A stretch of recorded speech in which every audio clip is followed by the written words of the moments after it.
We're going to start off tonight with prayer led by Councilman Copeland and the pledge led by Councilman Ostash. Thank you. If you would like to participate, please bow your head. Gracious Father, we thank you this evening for another opportunity to come together as a community to vote for the betterment of our great city, the city of Saginaw. Father, we ask, oh God, that you give each council member, give us the wisdom and the insight this evening as we go along with our agenda this evening, as the concerns of our community comes up this evening during public comments. Lord, we ask, oh God, hearts to hear, ears to listen and to receive, so we will make the best decision, a decision full of wisdom and guidance for the betterment of our community. Thank you for our service members, those that serve our community, our public, and our citizens. Continue to grace us for the work that must be done. Thank you for the great things that are on the way and the things that you will continue to do in our lives. We pray this in your Son, Jesus' name, amen. Amen. I pledge allegiance to the flag of the United States of America and to the republic for which it stands, one nation, under God, indivisible, with liberty and justice for all.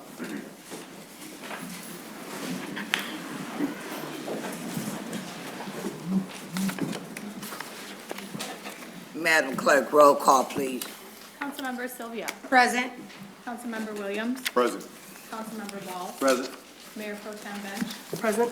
Councilmember Ostash. Present. Councilmember Garcia. Present. Councilmember Flores. Present. Councilmember Copeland. Present. And Mayor Moore. Present. You have all 9 members present. Again, I'd like to welcome everyone to tonight's council meeting. We're going to do a little housekeeping. I need for those with cell phones, especially my council, my cohorts, if you have your cell phone, please silence it. Audience, I ask that you do the same thing. This is a public meeting and it is being aired on SGTV 191, and we need to make sure that we are not being rude to the speakers who are speaking and to each other. So our rules say no clapping, no booing, no obnoxious behavior. Okay? So with that, do we have any announcements? Yes, Mayor, we have one. The agenda has been revised to include a resolution regarding an initiatory petition received from Back the Blue for a ballot proposal to amend the city charter. A copy of the resolution has been placed on the council table. And that takes us to public input. The clerk will call you to the podium. You have 3 minutes to present what you have to say. Please get everything you need to say within those 3 minutes. You are to state your name. We don't do the address, but some of you do it anyways. But please state your name, and she will call you up to the podium. We do have a time clock. Hopefully, we will stay on point with the time clock as well. Madam Clerk. Our first speaker is Deborah Huddleston.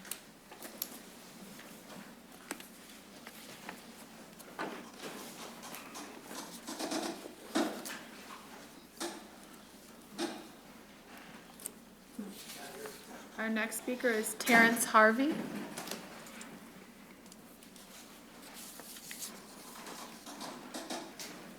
On to Cornethia Harvey.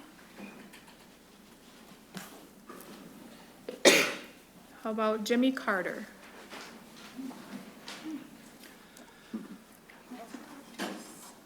Lorraine Green?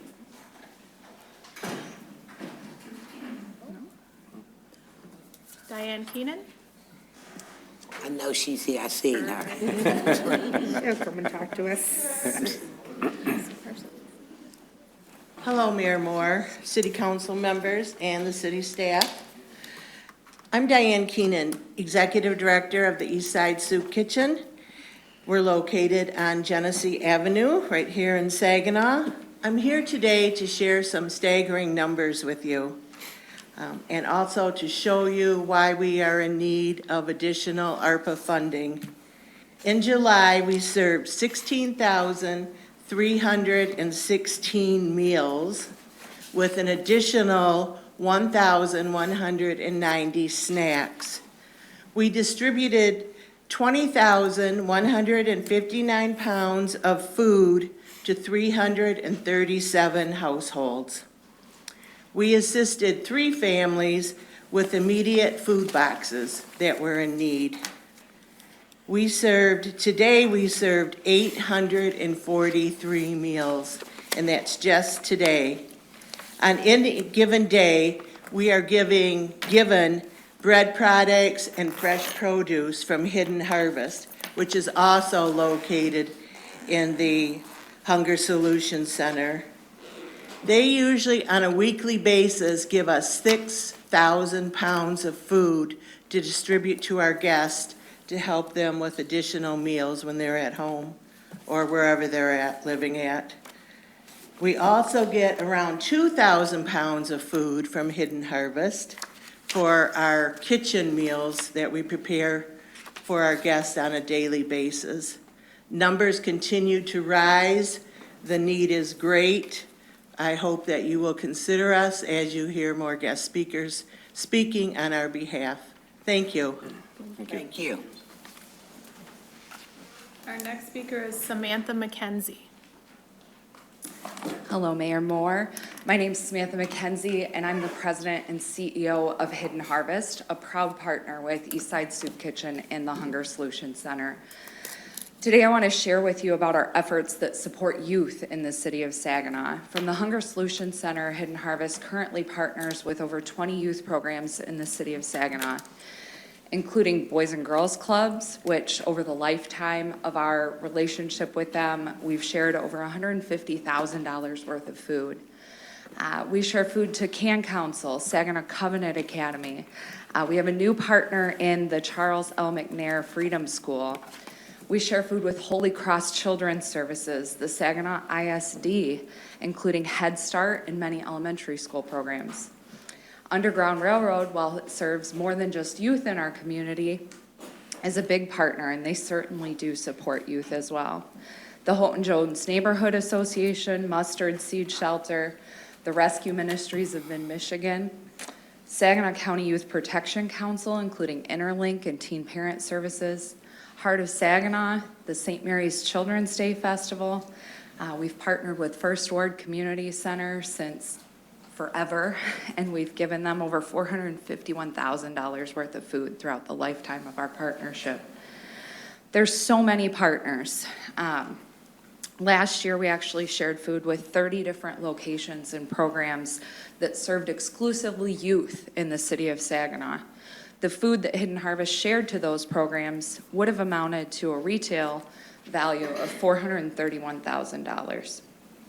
Additionally, Hidden Harvest is honored to partner with really great organizations like Eastside Soup Kitchen that prepares a lot of meals for youth in the community. Same as Underground Railroad and many of the shelters. While those ones certainly serve youth, they have additional guests as well. And the savings in the last year has been $1.6 million. Beyond youth, I also want to mention workforce development. Hidden Harvest shares the space in the Hunger Solution Center. I'm really honored to be a part of the work that the Soup Kitchen does in not only preparing meals for the community, but preparing the workforce for the community. They partner with our shared partners in Restoration Community Outreach, The Well, Mustard Seed Shelter, Emmaus House. Not only are they using our food that we've rescued to prepare these great meals, but also to prepare citizens in our community for the workforce. The amount we've shared with the Eastside Soup Kitchen, it's kind of astounding. Since 1998, it's been over $5.3 million worth of food. That's just to the food that they're preparing in the kitchen. Thank you so much for your attention today. Thank you. Thank you. Our next speaker is Angela Bush. Hi, good evening. My name is Angela Bush, and I currently work as a mission service counselor for Goodwill Industries of Mid-Michigan here in Saginaw County. My job is to work with students in the school systems who have cognitive barriers and disabilities, emotional disabilities, neurological disabilities, and developmental disabilities. The students that I work with range between 14 and 26 years old, and all of the Saginaw County schools. I'm not in the city, but the Saginaw County schools. During the school year, I teach classes in Saginaw County such as communication courses, work readiness courses, and career exploration courses that are 6 weeks long. When the school year ends, I take some of the selected students to work at a work site, and we teach them essential employment skills such as how to come to work on time, attendance, how to dress appropriately, and how to interact with coworkers in a group and an individual setting. This is a work-based learning experience, which is 2 weeks long. So with that in mind, I wanted to integrate the students to give back to the community that we live in. So naturally, I contacted Diane Keenan at the Eastside Soup Kitchen and asked her if we could create a partnership where I could bring in the students to the Eastside Soup Kitchen and teach them culinary skills with preparing food for the kitchen and takeouts in the community. They learn sanitation skills, prepping food for the kitchen, how to prepare takeouts, and they feed all the residents that come into the kitchen during the day in the Soup Daily kitchen, and they also can take a lunch with them to go as well. And Diane agreed that it would be a perfect fit for our students to learn and volunteer at the same time in the community.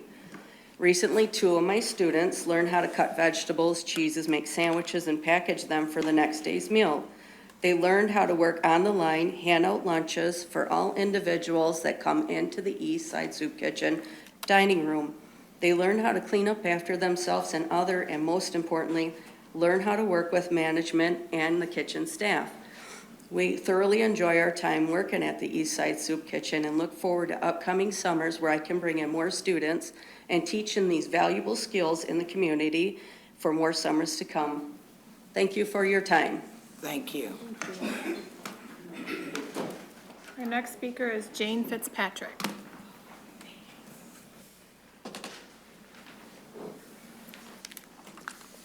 Good evening, Mayor and Councilmen. Good evening. Members, excuse me.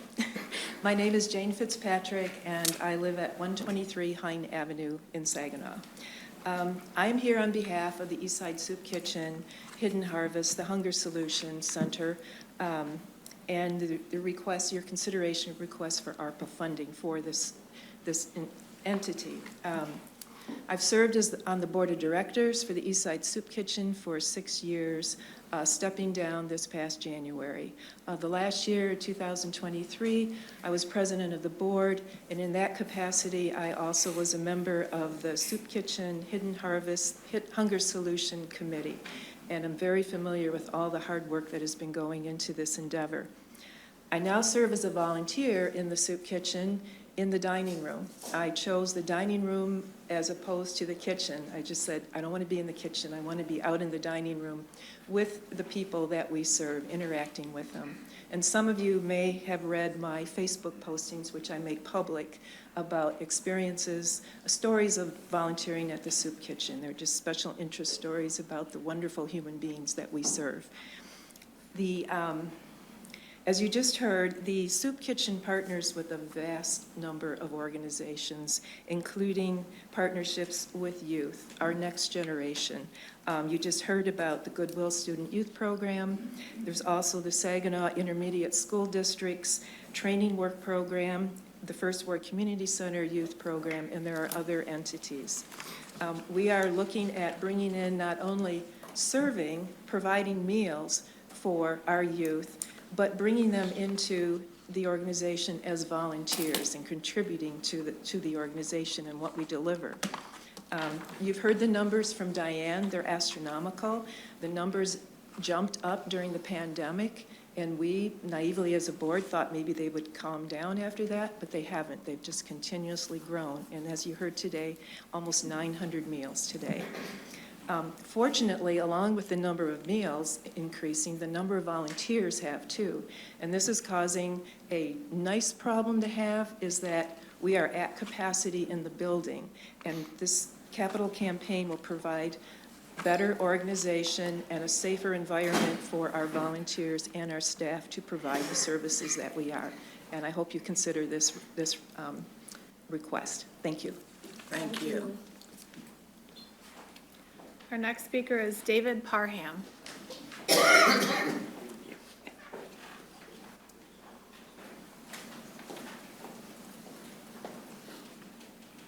Good evening, Ms. Moore and the rest of the council. My name is David Parham.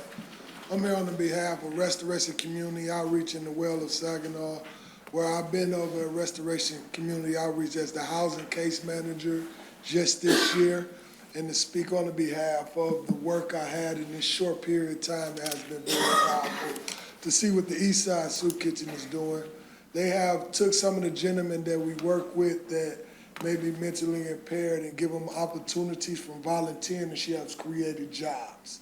And she also takes out her way to go, and also if they have doctor appointments and everything, she goes and help them with them. It's one gentleman also of some of the men that may have had an alcohol problem. She did not get rid of. She allowed him to go seek counseling and go to a drinking facility and held his job due to upon return. So just in this short period of time, I have sat down and got to partner with her, and I have seen some amazing things that some of our people in the community may give up on. So I had to come and speak on her behalf if there's anything that we could do and create more funding so we could get more opportunity to stop the homeless. Thank you. Thank you. Thank you. Our next speaker is Jim Dwyer. Mayor, council members, again, my name is Jim Dwyer. I'm a volunteer at the Eastside Soup Kitchen, and I'm chairing the expansion campaign for the Hunger Solutions Center. The last time I was here, I just want to reiterate what I shared with you. 46% of our families in Saginaw County deal with food insecurities. I shared that in the metrics, we delivered 1.2 million pounds of food at a savings of $3.5 million, equating to 55,000 meals in the city of Saginaw. We did 160,000 meals this past year at the Eastside Soup Kitchen, and along with that, we did over 22,000 meals for our youth. So why are we here? Again, I worked today, 843 meals. When I started 2 years ago, if we had a good day, it was 400 meals. I will tell you what is important now. We do workforce development. We work with our youth. And if you saw the expansion campaign, this blueprint, if I could take you and walk through what you're going to see, what will happen to that facility for the next 20 years to address these issues is simply remarkable. And so what we're asking, okay, what we're basically asking for is some additional ARPA funding. Our funding has gone well. The Saginaw Foundations have been remarkably giving to what we're trying to accomplish. But I think what's especially now is so I'll give you an example of Hidden Harvest. Right now, when the food comes in, they have to do it done by hand. When we get this, we'll be able to take, unload it, and put it in coolers that we can now have 30 parcels of food, pallets of food, where right now we can maybe put 2 pallets. We will no longer have to turn away food. And what we will do is address these issues. Again, when you look at the city and the importance of that, we need to feed people. All the other agencies that we serve then can focus on what they're trying to accomplish to transform lives. But we have to be able to feed them. And so we ask your support.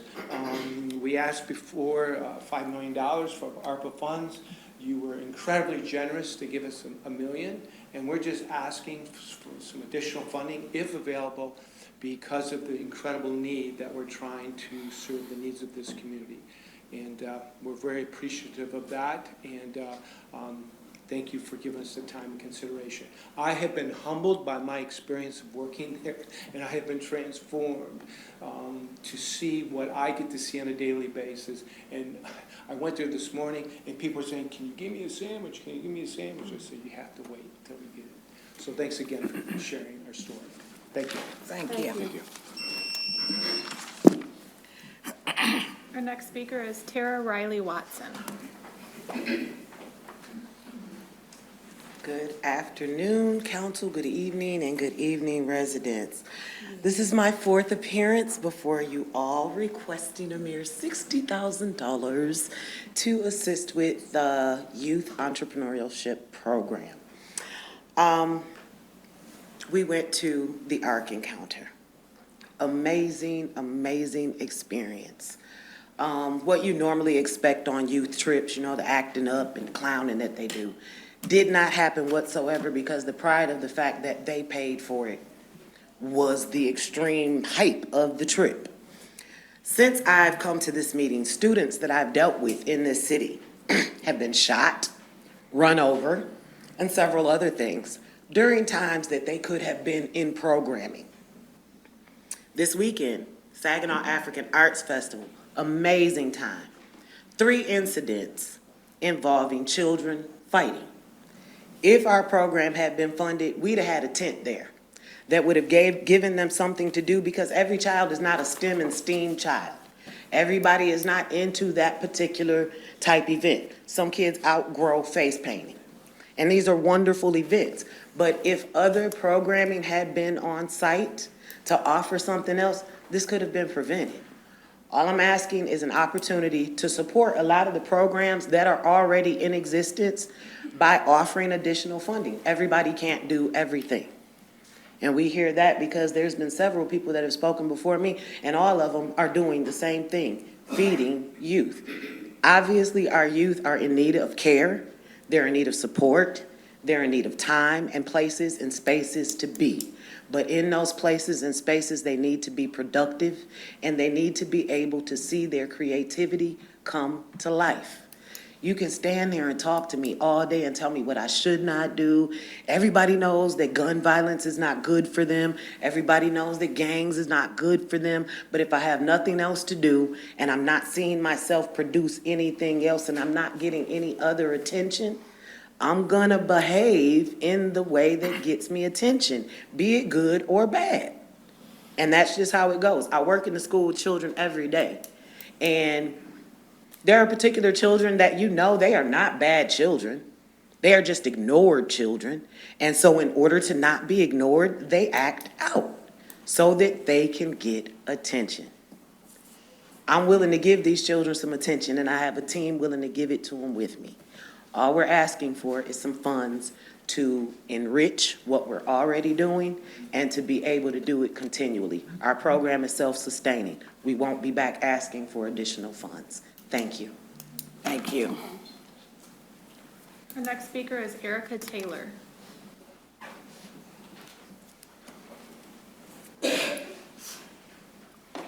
Good evening. I submitted an application for ARPA funds back in May of 2022 and would like to speak briefly about my application.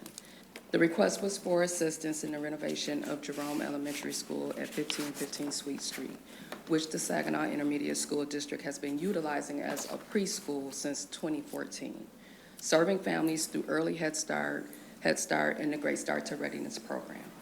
These programs benefit families and pregnant women with children ages birth to 5 who are eligible by having incomes below the federal poverty guidelines. The building was in dire need of repairs, so we purchased the building in October of 2021 and determined what the exact needs were to begin renovations. The new Jerome Preschool will continue to serve families and children ages birth to 5 in the previously mentioned programs by providing preschool classes, home visits, and maternal infant support, but will also have a focus on green STEM opportunities. Our students will begin learning early about growing and harvesting their own food through their new greenhouse, community garden, and hydroponics while enabling us to beautify the neighborhood. This preschool site will also provide a variety of services, such as workforce development, including resume building, job training, and GED preparation. One of the many barriers our families have is transportation, which makes it difficult to attend medical appointments for things such as annual child physicals and immunizations. Therefore, we are also designating space for health providers to be able to come on site and provide routine health services for families and children. I would like to request consideration for any additional ARPA funds that are available. As a former teacher and principal, my desire is and always has been to give our families and children in this community the very best educational experience possible, and that should not be determined by their individual barriers, zip code, nor their family's income level.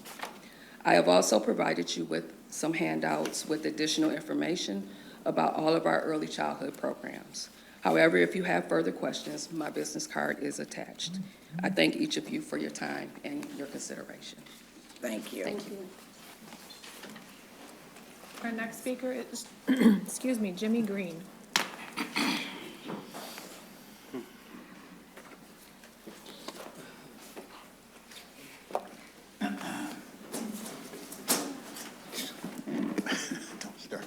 Mayor, City Council, City Manager, and team.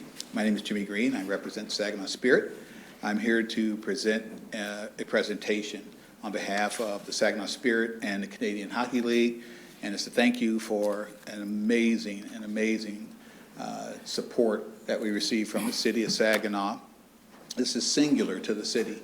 Unfortunately, due to budgetary constraints, and I'm sure all of you recognize that, we're unable to present this to everyone. But in our initial meetings, when we first met with the CHL, the OHL, the Saginaw Spirit, there was an individual who works for you, who stood up and constantly provided all the resources, all the approval, support that we needed to move forward beyond the county. I think sometimes, we have kind of shielded where the city has played a pivotal and important role for the Memorial Cup, and sometimes that gets lost in some of the big noise. So my opportunity tonight is to minimize and kill the noise and really bring this down to a base level. The Memorial Cup was held in the city of Saginaw, and that's an important distinction. And I don't want, as we do an autopsy on all the good things that came out of the Memorial Cup, and there were a vast number of things, and we're doing an economic study now, and to date, that number is a little over $40 million in terms of revenue to the Great Lakes Bay Area. But specifically, I wanted to thank the city manager, Tim Morales, for a constant number of meetings that we held that were not on his calendar. We appreciate the idea that he moved mountains to make things happen when they had to happen like right away. So in appreciation of that, I want to present this, and where you hang it, that's up to you, but I want to thank City Manager Tim Morales on behalf of the CHL and the Saginaw Spirit.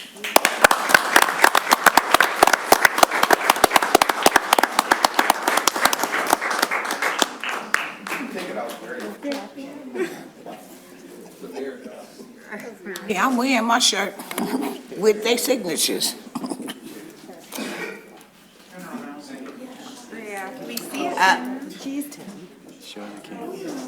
That's the commemorative jersey that the Memorial Cup rolled out, and it was the jersey worn by the Saginaw Spirit in the very first game. It's actually the jersey that is actually in the Hockey Hall of Fame as well, too. So there are very few of those out there, and you just happen to have one, and the mayor has one as well, too, and the governor of Michigan has one. So it's a pretty good gift. Thank you.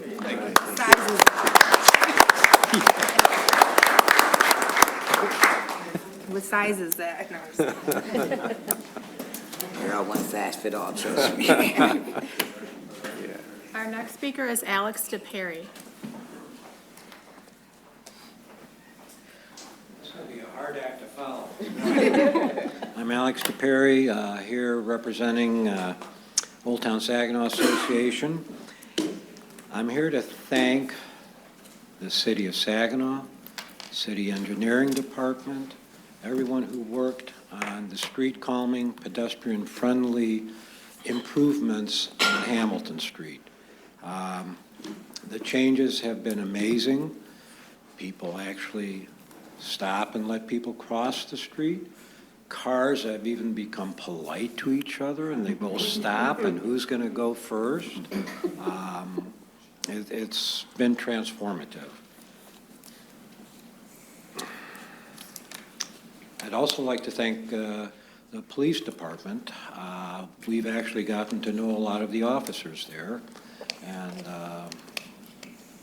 that's much appreciated, and I guess there's no one here from the police department. Oh. Thank you. And lastly, I want to thank City Council, City Management for all the hard work you guys do. We appreciate it. We know it's not easy sometimes, but when things get done, everyone is thankful. Thank you. Thank you. Thank you. The next speaker is Vicki Hill.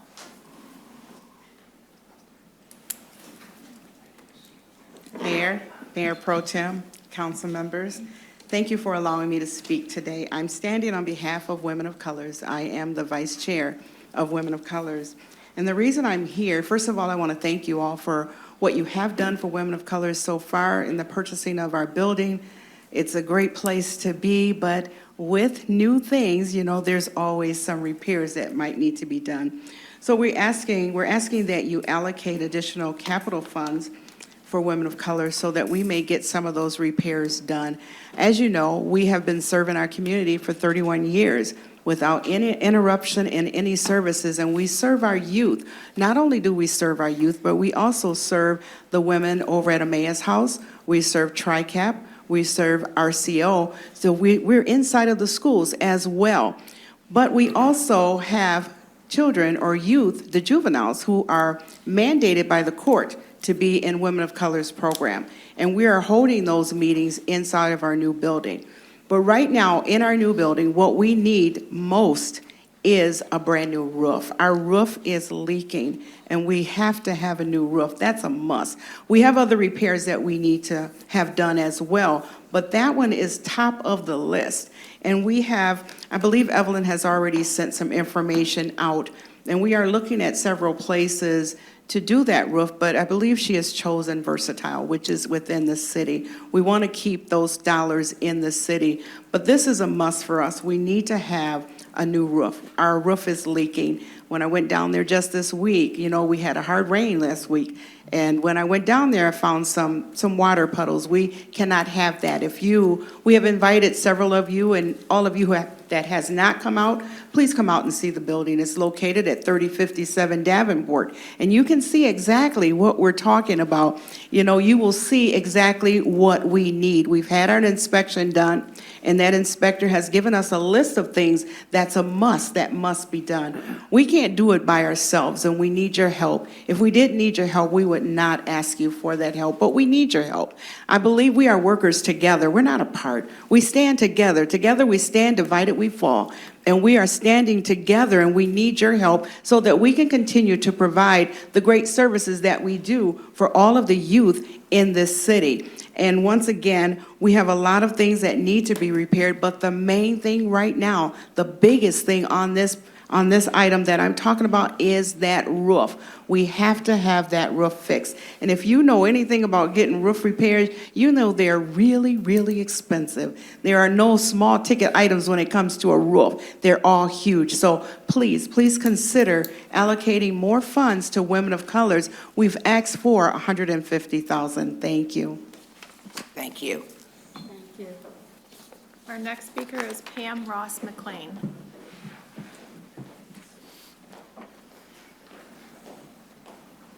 Good evening, Mayor Moore, Mayor Pro Tem, and City Council members. President Evelyn McGovern couldn't be here this evening to speak about the requested repairs, but I understand she gave an itemized list of the things that we need. You may recall that Women of Colors originally asked for roughly $340,000, but received approximately 59% of those funds requested. And we're asking for the additional funds, which would put us very close to our original request so that we can make the essential repairs to this wonderful building that we are so very thankful for, that is positioned on a main artery, Davenport, across the street from Kempton Elementary School. At the last City Council meeting I attended, I think I heard ARPA funding described as a blessing and a curse. And the statement reminded me of something that I learned from my parents, who often warned me that all money ain't good money. While I know this is true, I do believe that all money can be put to a good use if we make the right choices with it. There are undoubtedly many organizations that are worthy of funding to support their community efforts. Women of Colors has been an exemplary nonprofit organization willing to partner with other nonprofits, share resources, and collaborate as equal partners. Having spent a number of years as a state and federal programs director in the public school system, I know what a daunting task it has been for you to strategically and equitably disseminate millions of dollars intended to address unmet community needs and sustain and reinforce our vital communal infrastructure. We thank you for your leadership and service. There's a story in the Bible in Mark 12 where 4 men had so much faith in Jesus that he could heal a paralytic friend, that they cut a hole in the roof so that they could lower their friend in the house where Jesus was convening with the people. Seeing their faith, he said to the paralyzed man, "Your sins are forgiven." And to demonstrate his authority, he said to them, "I tell you to get up, take your mat, and go home." The man immediately stood up, took his mat, and walked in full view of everyone. I promise you that the members of Women of Color did not put a hole in the roof of a new building so that you could come forth and perform a miracle. We do hope and pray that you will help us to continue to be a part of the good work and already underway to help heal our community by allocating the money that we need to complete the repairs to the building. Thank you so much. Thank you. Our final speaker is Debbie Melkonian.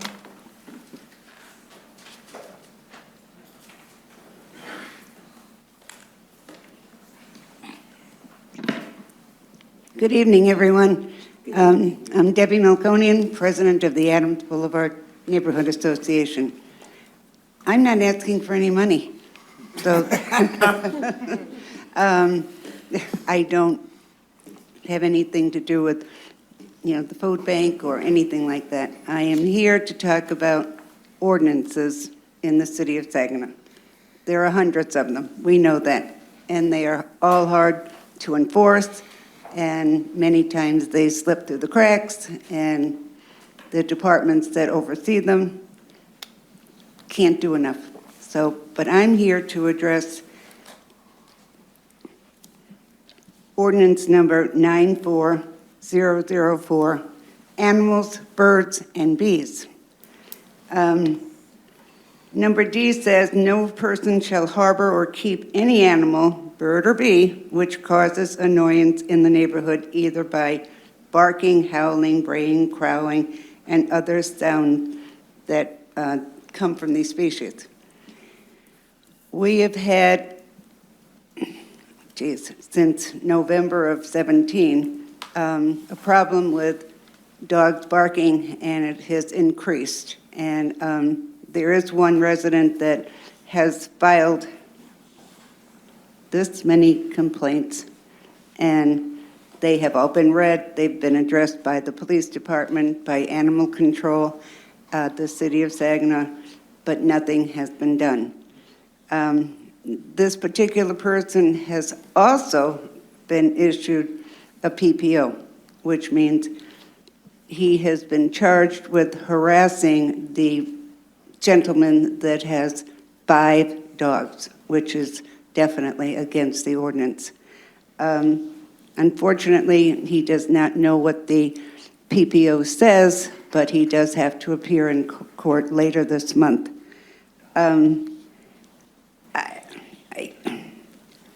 It's very frustrating to hear him talk about the issues that concern his health, his blood pressure, his sleeping ability, all those things related to this one household that continues to allow the dogs to run freely in the street, down the block, nipping at people's ankles, all that. The city did request that the gentleman put a fence up, which he did do, but the fence only has 3 sides. So the dogs can get out the back, which they do, and continue to run up and down the street. I guess I'm just here to say, please look into this and help this gentleman solve his problem and make the annoyance in our neighborhood go away. Thank you. Thank you. Thank you. Mayor, that takes us to remarks of council. Remarks of council. Y'all got 3 minutes. You have 3 minutes to say.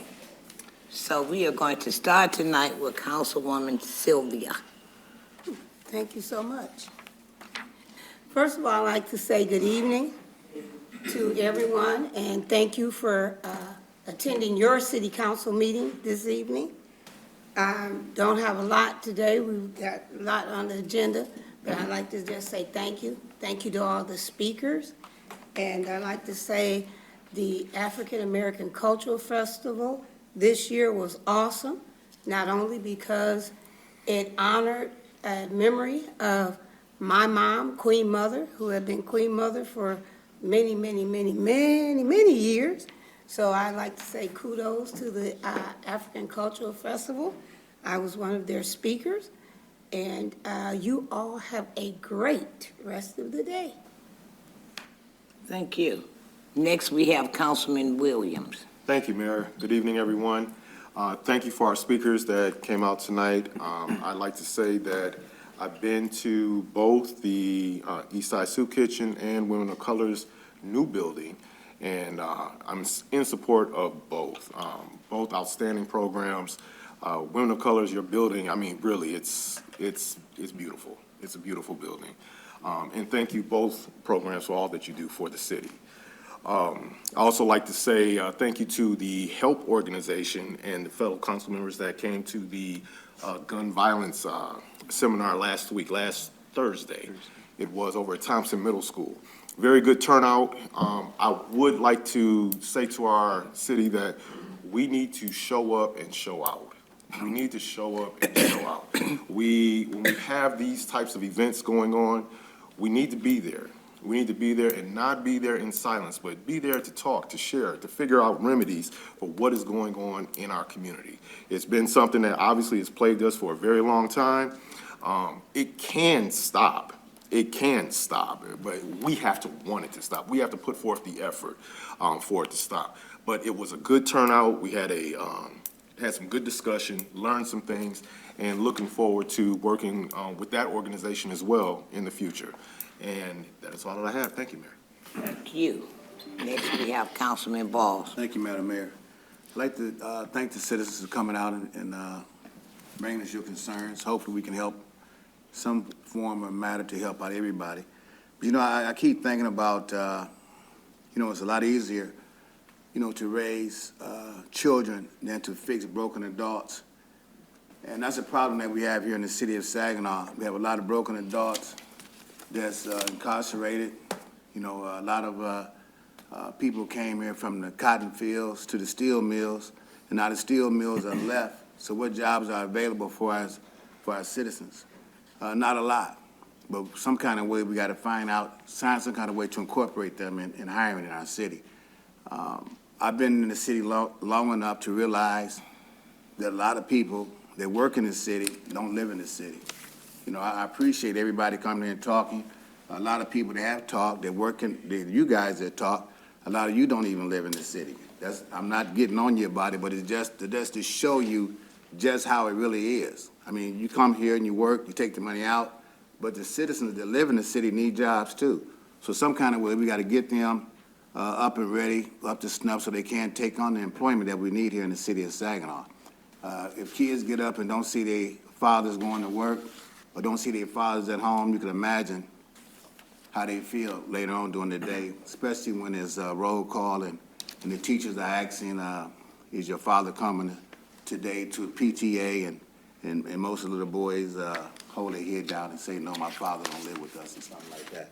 So it's up to us to be mentors of those kids who don't have fathers at home. But most importantly, we're going to have to mentor those prisoners when they come back home and try to incorporate them back into the society so they can take care of their children themselves. I would prefer to see our citizens standing in line to get jobs than standing in line to get handouts. That's just how I feel. Because once you start doing it, you get used to it. Then you end up at the soup kitchen. No, I appreciate the soup kitchen for what they're doing, But sometimes people get used to that stuff and they keep coming, they keep going, and employment, you know, they may not seek employment as hard as they may seek their meal. So I personally would like to see people continue mentoring people in our city, and we got to work with the prisoners when they get out so they can get back in with their families. If we don't do that, it's going to be on us. Society shows us every day what happens when we don't have fathers at home with all these killings and all this other mayhem that goes on here in the city of Saginaw. So hopefully we can do something to help our returning citizens too. Thank you. Let me share that. Thank you. Next, we have Councilman Ostash. Thanks, Mayor. Welcome, everybody, to the chamber tonight and everybody watching at home. Just want to thank our speakers for coming out and speaking tonight, and also just a comment about the Eastside Soup Kitchen. With everything else that they do, they also accept donations. So I've taken stuff down there. If clothing is something, even with winter coming up, you can drop it off. They have a little section where folks can come in and get clothing, and especially toiletries. And one of the big items is undergarments. A lot of the folks that come there don't have a means to do laundry. So thanks for coming out, and I just wanted to mention that as well for you, Diane. Jimmy, thanks for coming out. Congratulations to the manager for your jersey. Alex DePerry, thanks for coming out and sharing the stories of Old Town. It really has stopped cars. I mean, they're stopping on streets where there's no stop signs. So it's working, and folks are talking about it. And thanks to our staff, because they have put some of the yellow markers out here on the one-way so that when folks are coming into the building. I do want to take some time tonight to thank our city manager and also some of our city staff. I've been out in the community talking, and that's when I get homework assignments, and they help me with them. So Phil Carwat, you have graciously, there's over on Mary Court, we have only one light in that court, and it's out. And the neighbors were complaining, so you are addressing that, so thank you. There's been some ARPA roof issues and some little hurdles trying to get through, so communication is always key. Thank you, Yolanda, for the couple of homes that we finally did get the contractors there, and the roofs are done. So thanks to the city staff for always working with me when things come up. I also want to thank, I had the opportunity to kind of partner with Christiana McAlera. If you don't know her, she's pretty popular, and she's with WSGW, but she's also with an organization called LEAD, Latino Leaders for the Enrichment and Advocacy of Development. I had to read that because it's a lot. So she has always got great ideas, and she came up with an idea called Eat in the Street, and she wanted to do it on Sunday night, and we did it, and then afterwards everybody went to watch the movie at the Old Town Saginaw Film Fest. So anyways, thanks to her for bringing up this idea, and I partnered with her to get all the food, so thank you to the Old Town Junction and Tony Krasinski for providing 200 hot dogs and everything to go with it. Thank you to T&T Mexican Foods. You brought your food truck out and you cooked everything. And this was a donation program, so we did raise $425 for their Readers to Leader program, which is a bilingual Spanish book giveaway that they do annually. So it was a great event, and thanks for Christiana for putting that on. Debbie, thanks for coming out and speaking tonight. Adams Boulevard, you do a lot in your neighborhood. They had a great ice cream social yesterday. We had a band. All the neighbors came out, and there was people there that was not even part of the neighborhood. So it was a way to get to know folks. So they heard free ice cream, and they came, just like me. My favorite dairy product. Also, too, like Councilman Lamar Sylvia mentioned, I was able to finally get to the African Festival on Sunday night. It was huge. 5 times bigger.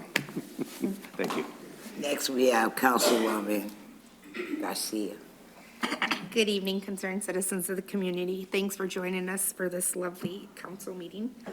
Just want to say thank you for the speakers, and a shout out to the Eastside Soup Kitchen, where they're near and dear to my heart, and also Hunger Solutions for doing great things in our community, and we appreciate everything you do. I love volunteering down there, especially the holidays, because you guys never seem to close, and you guys are open where you could be at home with your families, but you choose to be here in the city with our residents, so I really appreciate your efforts for that. Also, I'm all about player price free. Great activities in the community. The city of Saginaw, we're doing great things. I seen the Gospel Fest. They had Ojibwe Island. We had the Saginaw Art Festival. I didn't get to make it. Like I said, it's hard for me to go to everything, but I see the great work you guys are doing. The island was open, and people are excited for that, and that makes my heart happy because I enjoyed going to the island when it was open and we could ride around, but of course, things do happen where we do have to make some changes, and sometimes we have to be the bad guys and make them decisions that they can't be open if we can't take care of our property, so understandable. Also, this Friday is the last of the Friday Night Live, Motown, one of my favorites as well. Gonna try to stop up there, so if you get a chance, I know this last Friday, it was a little bit breezy, but, the East Side Soup Kitchen's always down there Friday night, accepting canned goods or any monetary donations.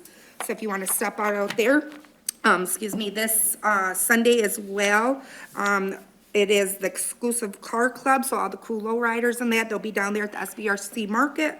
It'll be free from 10 to 7, and there's gonna be food trucks, they're gonna have raffles, entertainment, gonna be a great event. Also, this Friday for the kids, something to do, I know they're getting ready to go back to school.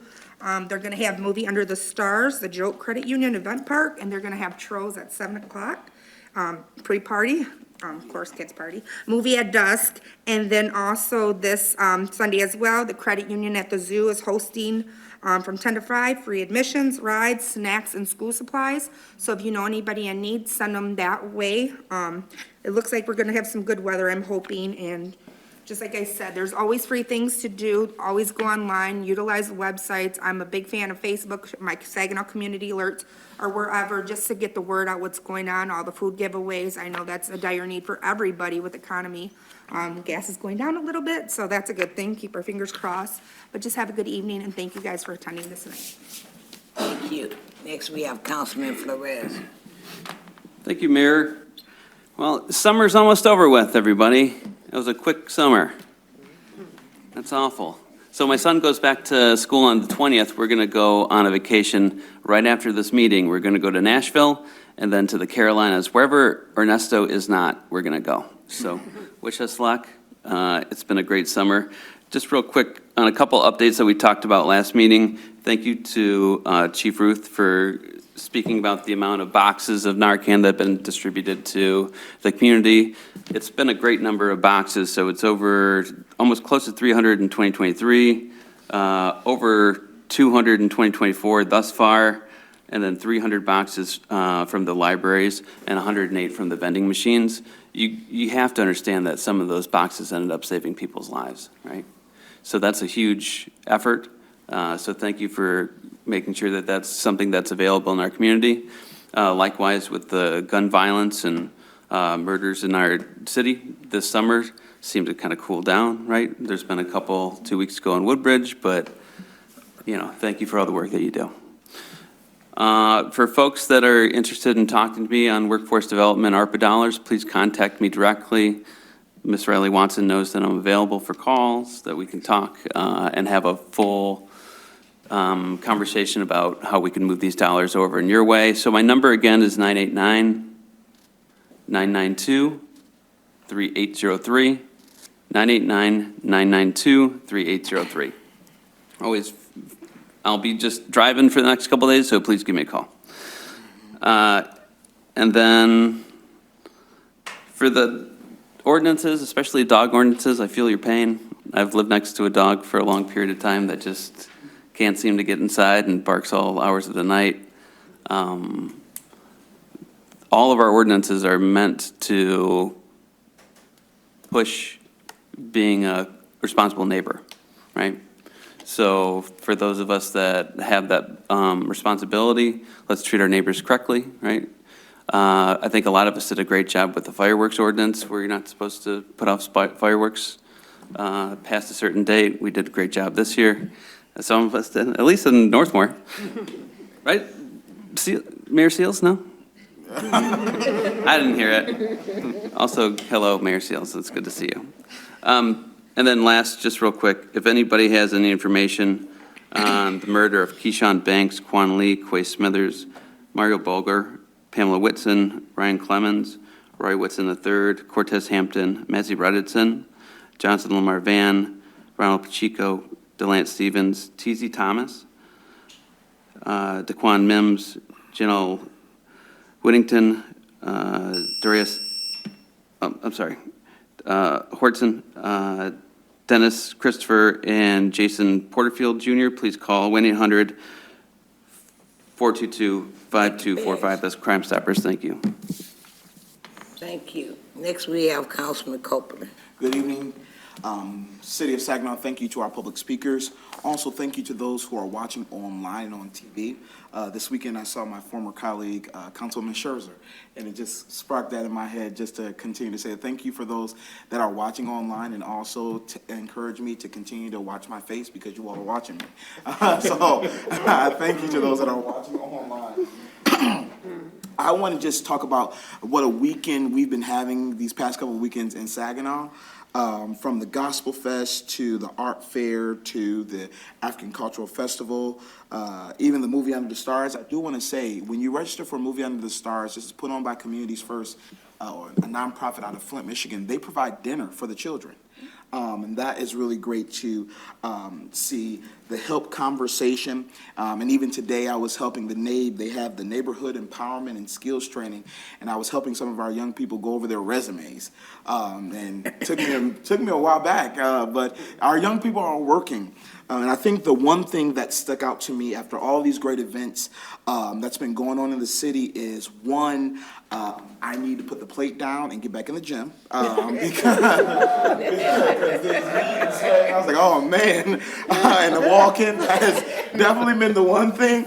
But the second thing has really been, I've loved seeing our ARPA dollars at use. All of these events, I was able to go in and see, oh wow, okay, this is what we support and invested. So it's really great to see these ARPA dollars in use right now in our community.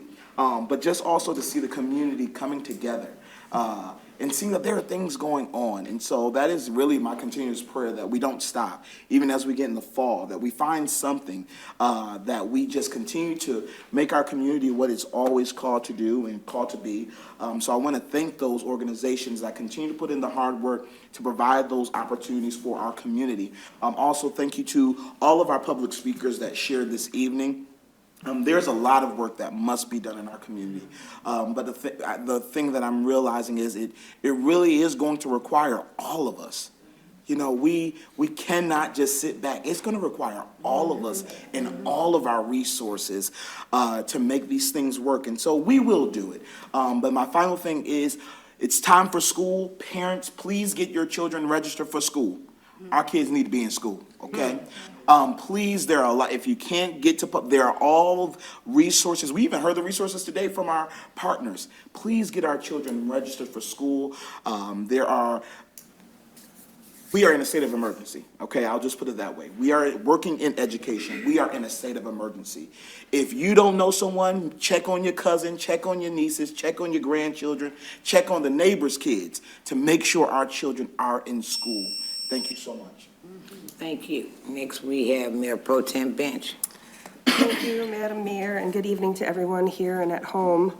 I hate going second to last because I feel like all the good stuff has been said so far, but I'll just repeat what my colleagues say to some extent, I guess. But I do want to thank everybody here tonight, the Eastside Soup Kitchen, to the Women of Colors, to Ms. Riley, all of the different organizations that are working to improve the community, whether it's the city, whether it's various organizations. We know that the needs that we face in our community are currently outweighing the resources, the human capacity, the building size, and so it is heartening on the one hand to hear about the services that are provided and the work that's being done, but we have to remember that like George said, we can't do it. It can't be done alone, and everybody has to take all of their talents and bring them to the table and pitch in, even if it's in a small way or whether it's financially through ARPA dollars that we've been blessed and cursed to have. To Ms. Melkonian, I understand your pain, and I've heard a great deal about the situation with the dogs on your street, and it is very difficult to enforce ordinances frequently when we have so many different things going on at once, but at the same time, it's nearly impossible when you have a neighbor who is deliberately defying, being a good neighbor. So I empathize with what's going on over there. To our city staff, I really do have to, compliment you and thank you guys, because being out and about in the summer, just in general, you're around people, you're at events, and you're approached about different constituent concerns. So I think there's always kind of an uptick for at least me when calling the manager's office or texting various department heads asking for help. We've had lots of different cleanup issues and things like that, and talking about ARPA dollars at work and being pleased to see those. The person that we hired to do the cleanup, he makes me look good every time I call him because he goes and he cleans up whatever anybody's angry about. And I really just have to thank Phil Carwatt and all of his staff, because our staff just goes above and beyond when they have a citizen or a council member who's trying to do something positive. And they partner with them and they do, everything that they can, even though our resources are limited and even though they're stretched as thin as they are. So I just really want to say thank you to our staff. I too want to mention the help meeting last Thursday. I know I'm running out of time, but that was a wonderful meeting. It is a wonderful group, and if you're not familiar with them, please look them up on Facebook and find their website. But this is a real viable path to disrupt the violence that we're seeing in our community and get to the kids when they're young. And I really just have to commend Councilman Williams, who always, acquits himself very well, but he's just the perfect person to have us representing the council in those rooms and in those forums. So I just want to thank him for being wonderful. Everybody looking. Let me say this. The past month and a half has been a fulfilling time for me. I missed activities that I don't normally miss. Last Saturday, I was torn with 5 places to go. Miss Hill, I came out to the park, but I had high heel shoes on. I had been to a funeral, I had been all over. And so I apologize because I actually did say, I can't do it. I can't do it. And I'm glad that the council, my fellow council persons are now stepping up. So that means if I'm not there, they are representing us. So if I'm not there and one of them speak, I've been told that Miss Sylvia has stood in for me a lot of times, and I thank you. Publicly. Didn't go to the Black Arts Festival again. A schedule that's full. I'm learning to pace myself. That's good. That's good. Because I can't be everything for everybody at one time. It's not working. It's creating health issues. That's right. And I'm trying to be here. So let me say, last week I had the opportunity to go, and I was amongst 56 mayors throughout the state of Michigan. And Saginaw was a topic of discussion. In a good way. For those who did not know about us, they know about us now. I'm a walking billboard. Everybody in this room should be a walking billboard. You need to tell the story of how Saginaw is coming back.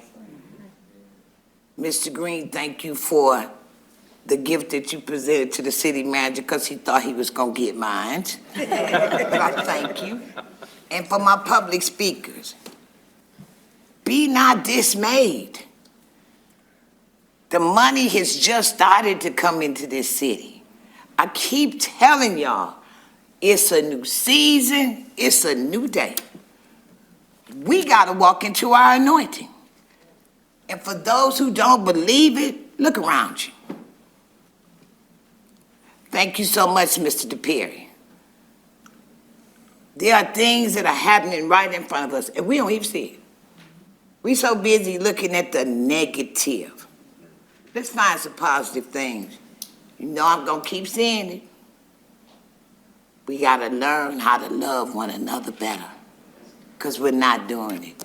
With that, I'm not going to let that clock run out on me. Madam Clerk. Mayor, that takes us to reports from the manager. City Manager. Thank you, Madam Mayor, and I really want to thank the Saginaw Spirit. I wish we had a city jersey we could give to the Spirit, because amazingly how time flies, because we started talking about the Memorial Cup before it was awarded to the Spirit and the city to host, and that time flew by, and the amount of work that team put into putting on that event, that put Saginaw in international television. We couldn't afford to not have it successful. We couldn't afford not to have it be a successful event because we were in the middle of really, I say hockey renaissance in the United States because we're the first American team to win that, right? And first time hosting, and I really want to thank the Spirit and Jimmy for all the work he put into making it happen, and then Dick Garber for 20 years ago, he bought this team. So this is a 20-year-long event to bring something to the city of Saginaw that we can have as an event multiple times a week during the hockey season. So really, thank you. And if you don't know the hockey club, hopefully this introduced you to it. They had the number 9 pick this season, possibly number 1 pick coming up, hopefully, quite possibly. So that puts Saginaw on the map to see if you watched the NHL draft and you saw the Spirit up there in the top 10, that was awesome, to see that logo up there. And when it was on Canadian television, to have all through the celebration, Saginaw, Michigan at the top of that was awesome. So we really have to thank you all. And it's really, I'll do anything I can to help with businesses and events like this, but we know the staff that does the work. So when they need a map a GIS map to show where all the parking is for the people that are driving into the city, Jeff Klopsick and his team put that together. When they need street sweeping done on a daily basis, Phil and his team do that, pick up. So I thank the team and the Saginaw Spirit team and the city team. So they made the event great, and all the support from council too. It takes everybody to make something like that happen. So I thank everybody for that. And I have just a couple updates, and we do have one presentation. We talked about this grant a while ago, but the My Local Retirement Grant Program, that was to provide relief to local units of government for the most significant burden from qualified pension and retirement health benefit systems. So it's aimed to reduce your cost to 22% of the general fund operating revenues. Saginaw falls into that group. We completed our paperwork. I signed the assignment last week, so we are scheduled to receive $12.8 million into that pension system. So that'll reduce our expenditures for this year and hopefully help continue to increase that funding level that we have there. I know this is an update that Councilman Balls will like, because if you recall, I know he does, pre-COVID we had the small home program that we talked about that was a CDBG funded program, and we didn't lose that money. It was reallocated into the CDBG program to other organizations because it was very difficult to build. Covenant Healthcare had their ribbon cutting today for their first home in the collaborative partnership with Habitat for Humanity and Mishta. Covenant announced that they are proud to partner with Habitat in uplifting and revitalizing homes in the Saginaw community, as well as supporting housing options for employees, residents in the neighborhoods surrounding Covenant campus. So that is an evolution of that program. So we no longer funded that. We didn't fund it through block grant again. Covenant found a way to make that happen. So they're going to continue to do that. I think the aim is, not speaking for Covenant, I'm sure you all can reach out to them, but their aim is to help find housing in that neighborhood for their employees. So as Councilman Balls talks about a lot, they can walk to work, they can help improve the community and continue to live there. So I thank Covenant for doing that as well, and continuing what was started back under that program. I want to update the numbers for the ARPA home rehab program too, because I think they're very significant when you start adding these up. And 226 furnaces were installed, 337 roofs, and we're projected to install windows in 182 homes. That's just getting started. But if you look at that, you've got over 600 homes that needed assistance, and if you don't have a roof or a furnace in your home, you can't live there. So I think that's a very significant numbers when we talk about ARPA, to be able to help that many people stay in their homes longer. And finally, every quarter or so, I do like to mention these numbers because of the work that the Saginaw Police Department has done on this, as well as council supporting it when we added victim services staff to permanent employees at the police department. In July, that staff helped over 207 people. They help victims of crime, families of crime, and children are their primary focus. So 207 people they were able to help. At one time, we didn't have anybody in that position, so nobody would have reached out. Then it was one, and now I think there's 3 or 4 with interns and staff. But it's a collaborative that we do. We have the employee that was added to the police department. We work with the CAN Council. We work with Youth and Family Services. And we're really looking at, I have to give Chief Ruth and the police department a lot of credit here, because they're trying to look at how can they expand that even outside of the city, because we know it's something that's necessary outside. How can we collaborate with some other agencies to help to provide that, and work with the CAN Council and some of the other nonprofits. So hopefully we'll be able to update on that soon, but great job by them for reaching out to. And if you ever know of anyone who needs that type of assistance and hasn't been contacted, or you don't think they have, contact the chief, and he'll make sure that they get a call and a visit. And with that, we do have our presentation I mentioned. This is something that we scheduled for Student Government Day. That's usually when we do this, but we've had to reschedule and work with Deborah and Mayor Seals on rescheduling this. So with that, I'll ask them to come to the podium and present on the Saginaw Promise.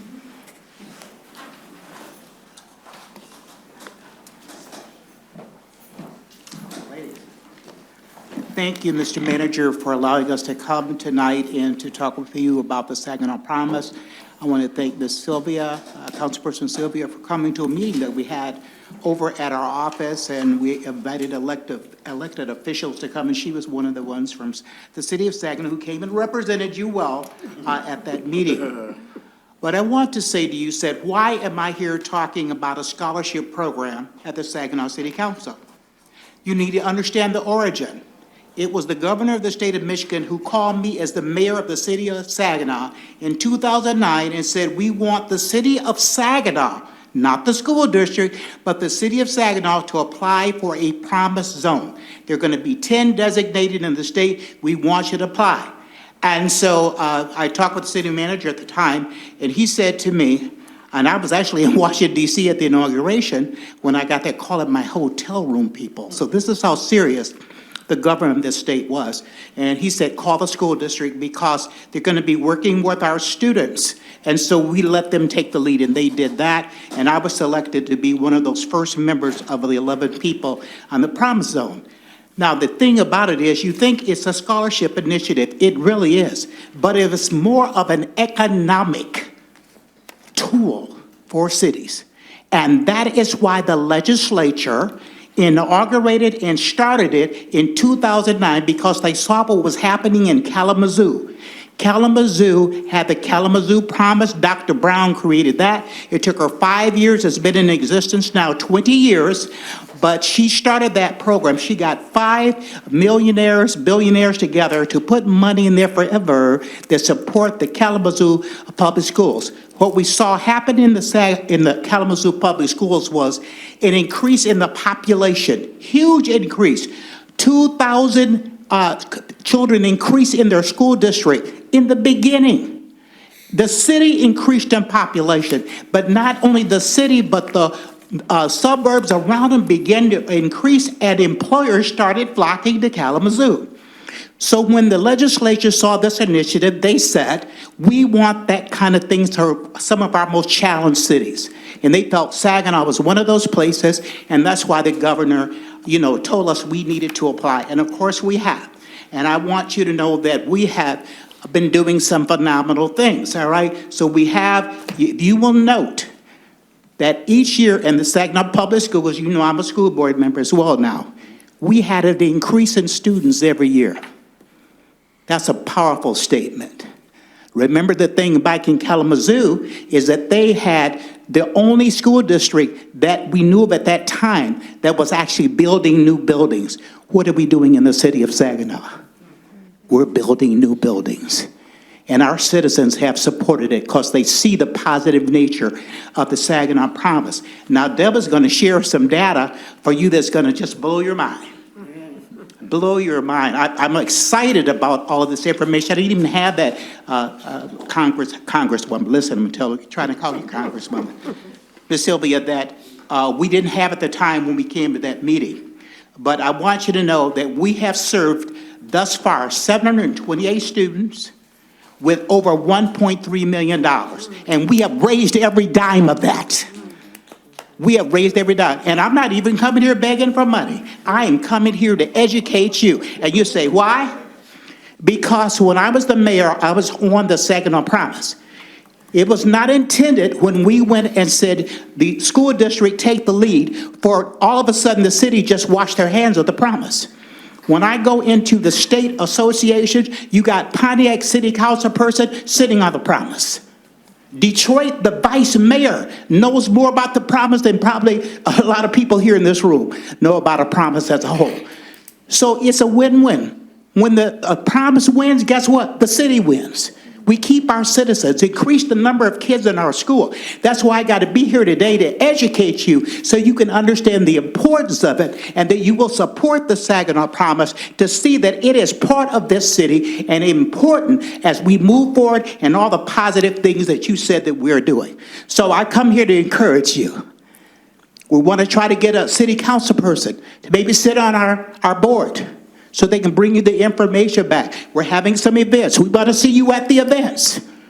Because you see it's a win-win for the city of Saginaw. And I promise I'm going to sit back and let Deborah kind of take it from here, and she can share some numbers with you. I think you're going to really be excited. Thank you. Good evening. Good evening. What I'd like to do, because we also have an audience watching as well as those in the room, is give you a little bit background about what the Promise is. The Saginaw Promise offers a place-based scholarship.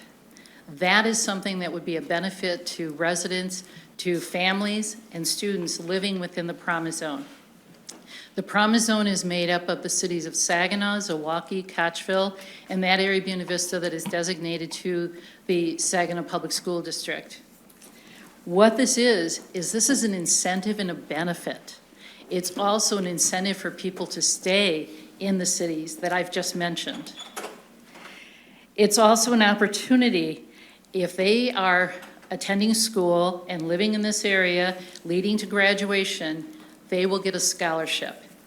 And currently it's based on tuition and mandatory fees is what we're offering.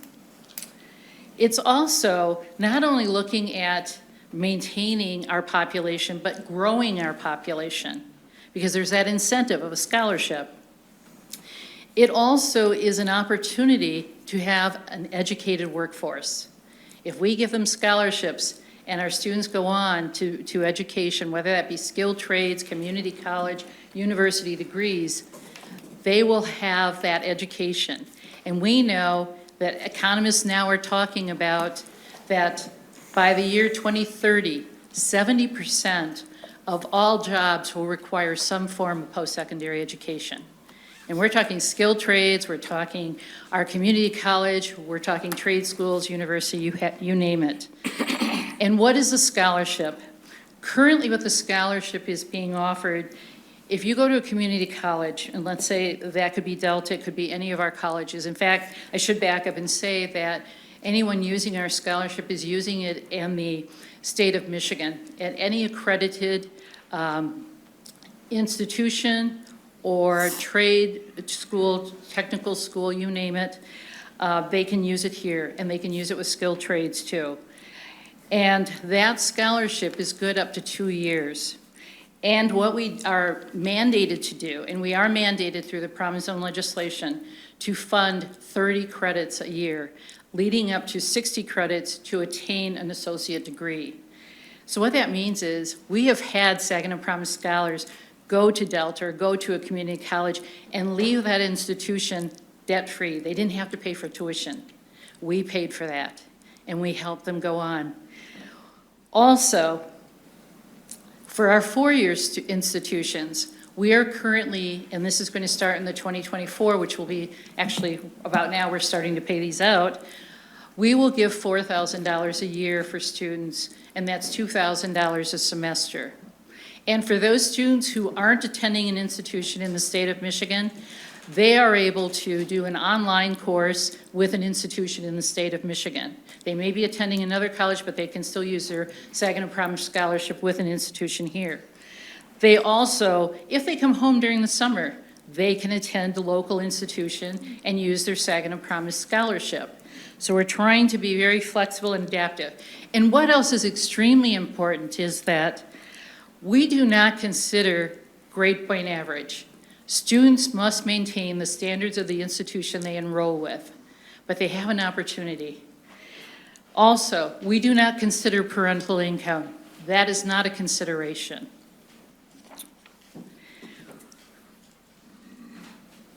When I look at, I also want to mention the requirements. They're very simple. In addition to residency, those are our criteria, residency and school attendance. We also require that students complete the Saginaw Community Foundation Scholarship Application and FAFSA. And the reason we do that is that we want them to be reviewed and apply for as much funding as possible. We know that with more funding, students are more apt to complete and attain. And so that's very important. Now, getting to impact. I know Joyce wants to definitely hit on this. And we're really, oh, I apologize. And here I was told how to use this and I forgot to use it. Let me do that. I am so sorry I didn't do that. Here we go. Okay, here is the PowerPoint. And this is something that we weren't always able to track. We tried, but we weren't able to because if you're giving a scholarship and normally it's in the first 2 years of schooling, we don't see the outcome. We don't know if they have obtained an associate's degree or have they responded to our surveys that we've given. No. But we are now working with the National Student Clearinghouse, and we are now able to get reports on our students, and this will go on forever. You know, it may take them a while to get their degrees or what have you, but we will get the outcome. And so we currently have an opportunity to report to you based on the 2021-22 report that we submitted to the Monarch Scholars, and that was going back to 2012 to that year, these years. 398 scholars persisted to their second year of post-secondary education. 45 earned an associate degree, 124 earned a bachelor's degree, 18 earned master's degree, and proud to say that we have a doctoral candidate. And these are Saginaw Promise scholars. It's a beginning of a report back to us and to you. We now also have received the 22-23 year report, and we'll be able to go through that and come up with the additional numbers based on those outcomes from that year. And very shortly, I'm going to be submitting the 23-24 group of our students to get their report. So with that, we are starting to see what the outcomes are, and we're also very happy with some of these first numbers. But I also want to say, here's some important news. Recently, I think I wanted to, let me touch on legislative information. Senate Bills 350 and 555 were recently passed. It was in early July. What that allows us to do now, the legislature has expanded what Promise Zones can fund. Typically, it was tuition and mandatory fees. Now it will be the cost of education, which could encompass housing, on-campus housing, transportation, you name it, anything that will help the student. Also, we will have to change our development plan so that we can accommodate that. And I'm feeling that we should have ours in place so that we can accommodate our winter semester students. And it's also very important because some students may not need us for tuition. They may have funding for that. However, now the Saginaw Promise will have the ability to respond in other ways to support those students. We also, because of one of the bills, it now will allow us to fund success coaching and other programs that help the student. This is hiring a staff to be a direct interaction with the students. They will get to know them both in the high school and work cooperatively with the counselors and the programs in these high schools.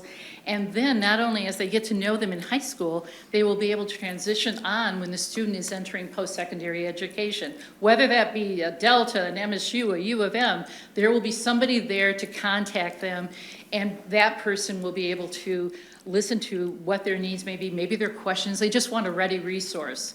And that's what we will be able to do in the future.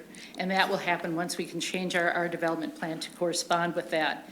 And some of you who may not know in this room, how is the Saginaw Promise funded? First, as Joyce said, we did a lot of outreach. We went out to individual donors, organizations, corporations, and foundations. And we were met with response, and that was wonderful, and it's grown over the years. Also, our special events, our sponsorships. I know some of you in this room have attended our golf outing. Some of you have attended the Power of a Promise event. That has helped us. Also, because we did what the state legislature and the Treasury wanted us to do, the state education tax capture was built into the Promise Zone Act. And that said that if your local Promise Zone sees an increase in the property valuation, the local Promise Zone will get half of that increase. Those funds have been coming to us in the past 7 years, and they have grown.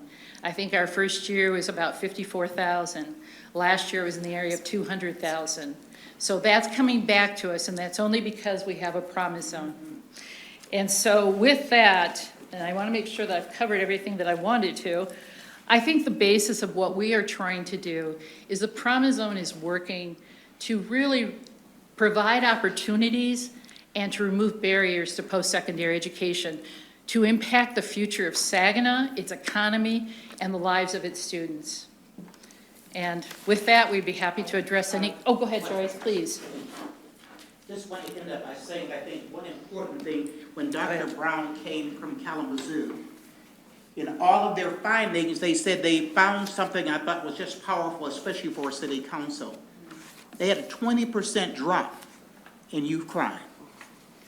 I want to check our numbers here in the city of Saginaw. I'd really like to see if GIS can check that out for us to see with the inception of the Promise in 2012 was our first year of giving out scholarships. Has there been a reduction in youth crime? They didn't even know that was going to happen. That was an unintended blessing of the Promise in Kalamazoo. And I'm thinking when students have hope for a future, you can, even though they don't have a dime, you know that we're going to not allow them to fall through the cracks, okay? That's what this program does. And that it encourages them to do the right things. It's going to help us reduce money for police, at least for crime. Let the police do something positive, community policing or something. So anyway, with that, we will entertain any questions, Mr. Manager, City Council, Madam Mayor. Do we have any questions? Yes, Councilman Copeland. Thank you, Madam Mayor. I enjoyed this information. Working in higher education, my first experience was Pontiac Promise Zone. And so my students in my program went to school for free because Pontiac Promise Zone carried that work. Now with our Saginaw Promise Zone, is it still a last dollar? So with the Michigan Advantage, all of those, we can still do last dollars with them? We're still a last dollar, absolutely. Okay, and unfortunately, some of our students, we are their last dollar that we have to use. So we do support our students. They don't fall through the cracks. If they need a dollar, we'll have it. All right. And then the second question I have is, with the new funding for community college and all those, is there a possibility that Saginaw Promise will begin to look at that third and fourth year support, because it is that second and third year transition that you may see the... Let me tell you, this is, we almost were there this year. Okay. But we want to make sure that when we decide to do this, we can continue it on. So we're still going with our 2 years. We were at 1,000, then we went to 1,400, and we're at $2,000 a semester. So we're trying to go up, but we're trying to make sure that we can keep our promise to students that we will be able to fund you. So we're not going to do 3 and 4 until we know we can handle the money and make sure it's there. Thank you. Councilwoman Sylvia. Thank you so very much. First of all, I'd like to say thank you for the presentation. 2 things. One, and I know I stepped out for a moment, but I know when I was in your last meeting, you spoke about promise zones. And I was wondering if you could just briefly touch on that and how impactful that can be by having that promise zone. Well, I think the Promise Zone is actually, our official name is the Saginaw Promise Zone Authority. and we often go by Saginaw Promise. But the Promise Zones grew from, as Joyce mentioned, 10 Promise Zones to now we are actually at 14. And they're looking at the possibility of adding the 15th, which is what the state legislature is allowing. And the Promise Zones really, as Joyce mentioned, was a focus on certain communities that were struggling with declining populations and poverty. And so now they're making impacts. In fact, one of the latest Promise Zones, I think it's number 14, is actually in the Upper Peninsula.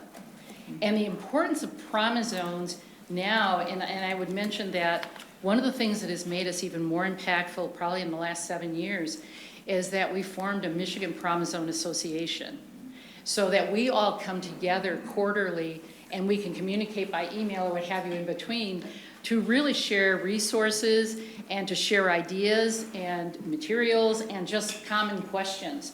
As many of the offices, when they first started, and ours is still one of those, where you have one staff. And so it was very helpful to be able to communicate to other people.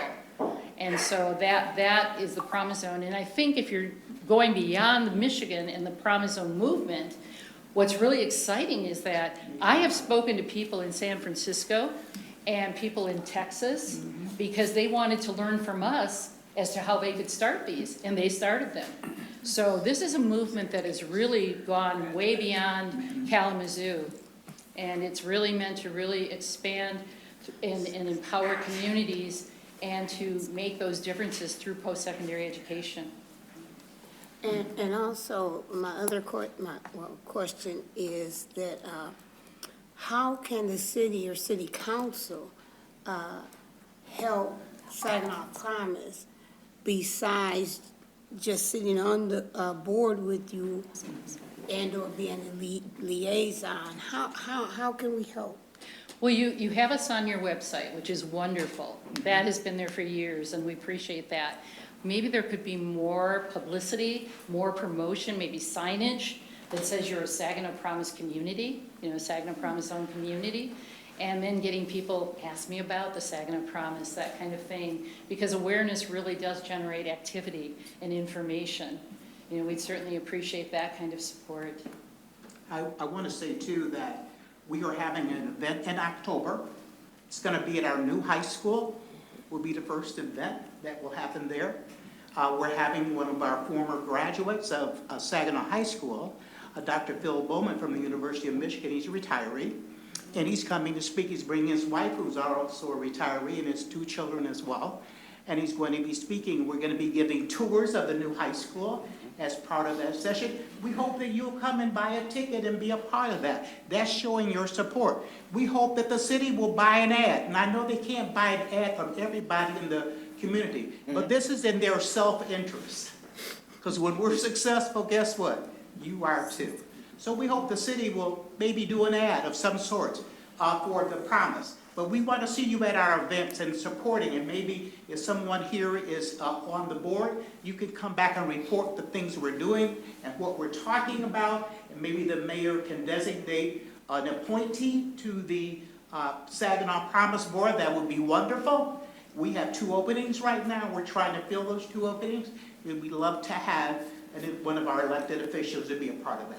Love how y'all put me in the middle. Love how y'all put me in the middle of stuff. It was a question down here. Okay. No, here, right here, this one, here. Yeah, but it was one over here. I go back and forth. Okay, very good. Didn't you have a question? No, I just have a comment. I think it's awesome. I'm all about education, and I'm just glad to hear about the 3rd and 4th. I mean, that you would have a community resource, because I'm first-generation college student, and I was lost, just trying to wing it and get by. Yeah. And to have somebody there now, that if you need help, you can call them and know that you're not gonna be lost. And that's just awesome support right there, because when you get higher in education, it does get harder. It's not easy. And sometimes, you just want to walk away. It's so, easier to give up than to try.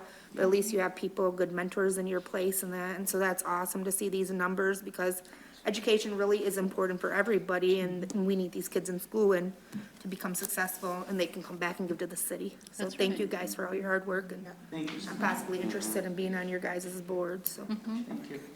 Well, Councilman Williams. thank you, Mayor.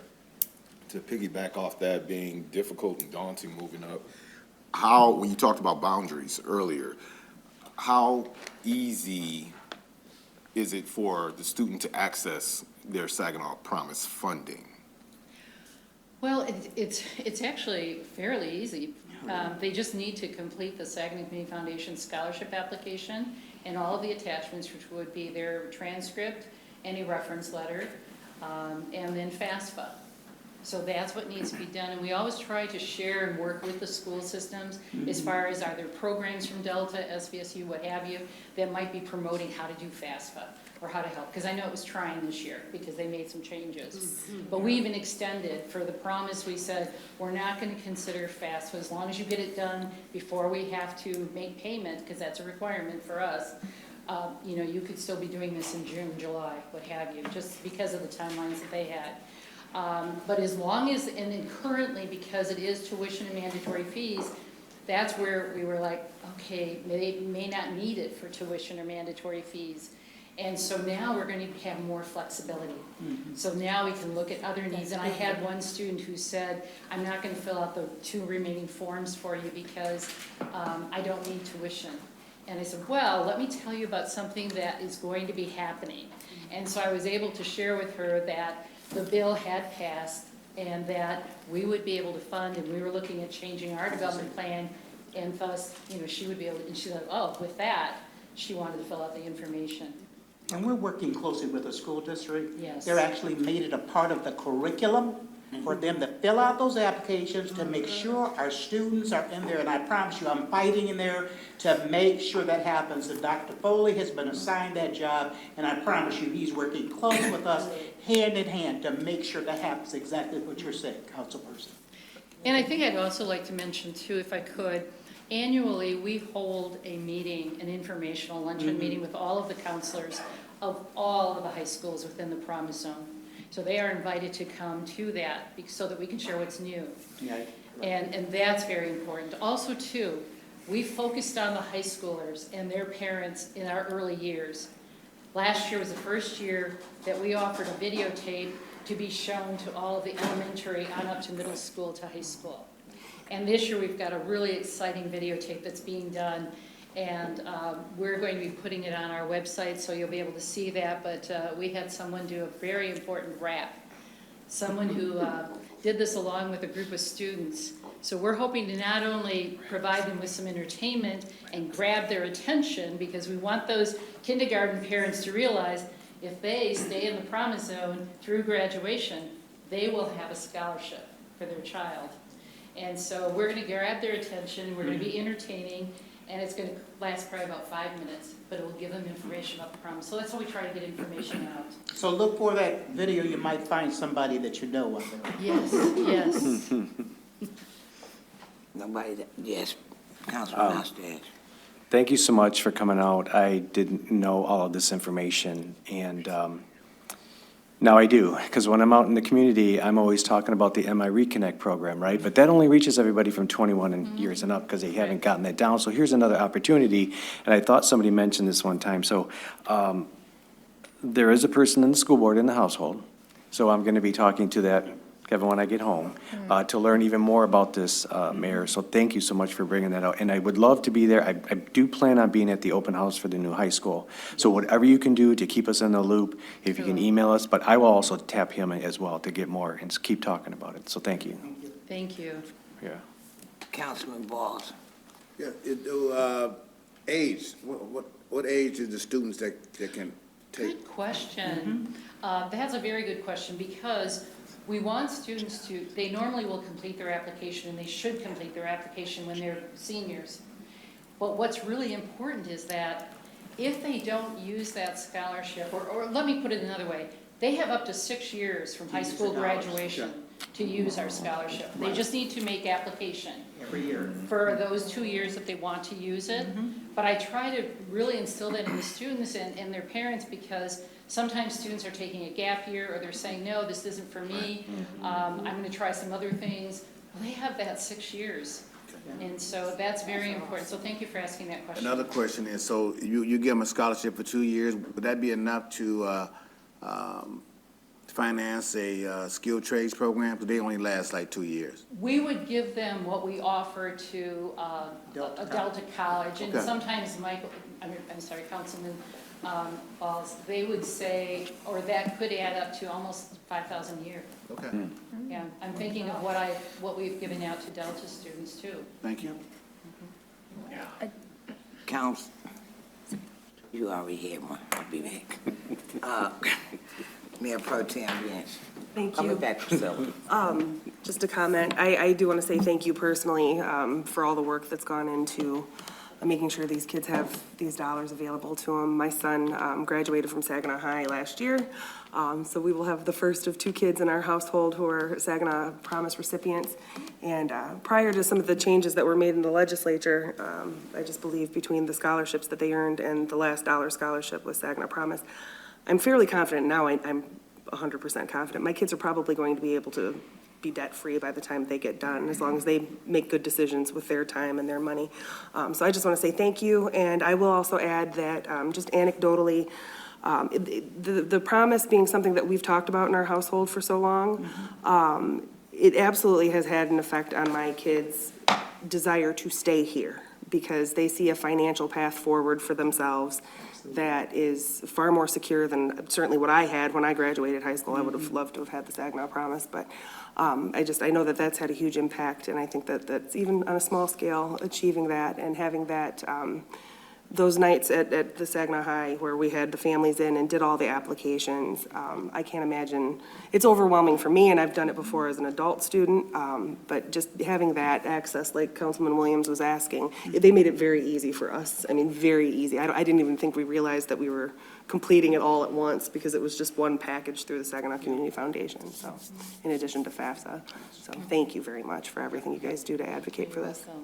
Councilwoman Garcia. Just real quick question. Like I said, not everybody's college material. So with the trade schools, is there some here in the city that you guys work with currently, or? We've had, well, actually, some of them could be, like, we've had inquiries about Aveda. None of our students, they've asked me to look into it, so I did, and yes, we would do that, as long as they're accredited. Okay. And so, and we've also had culinary programs through Baker College. More and more of the colleges are working with corporations.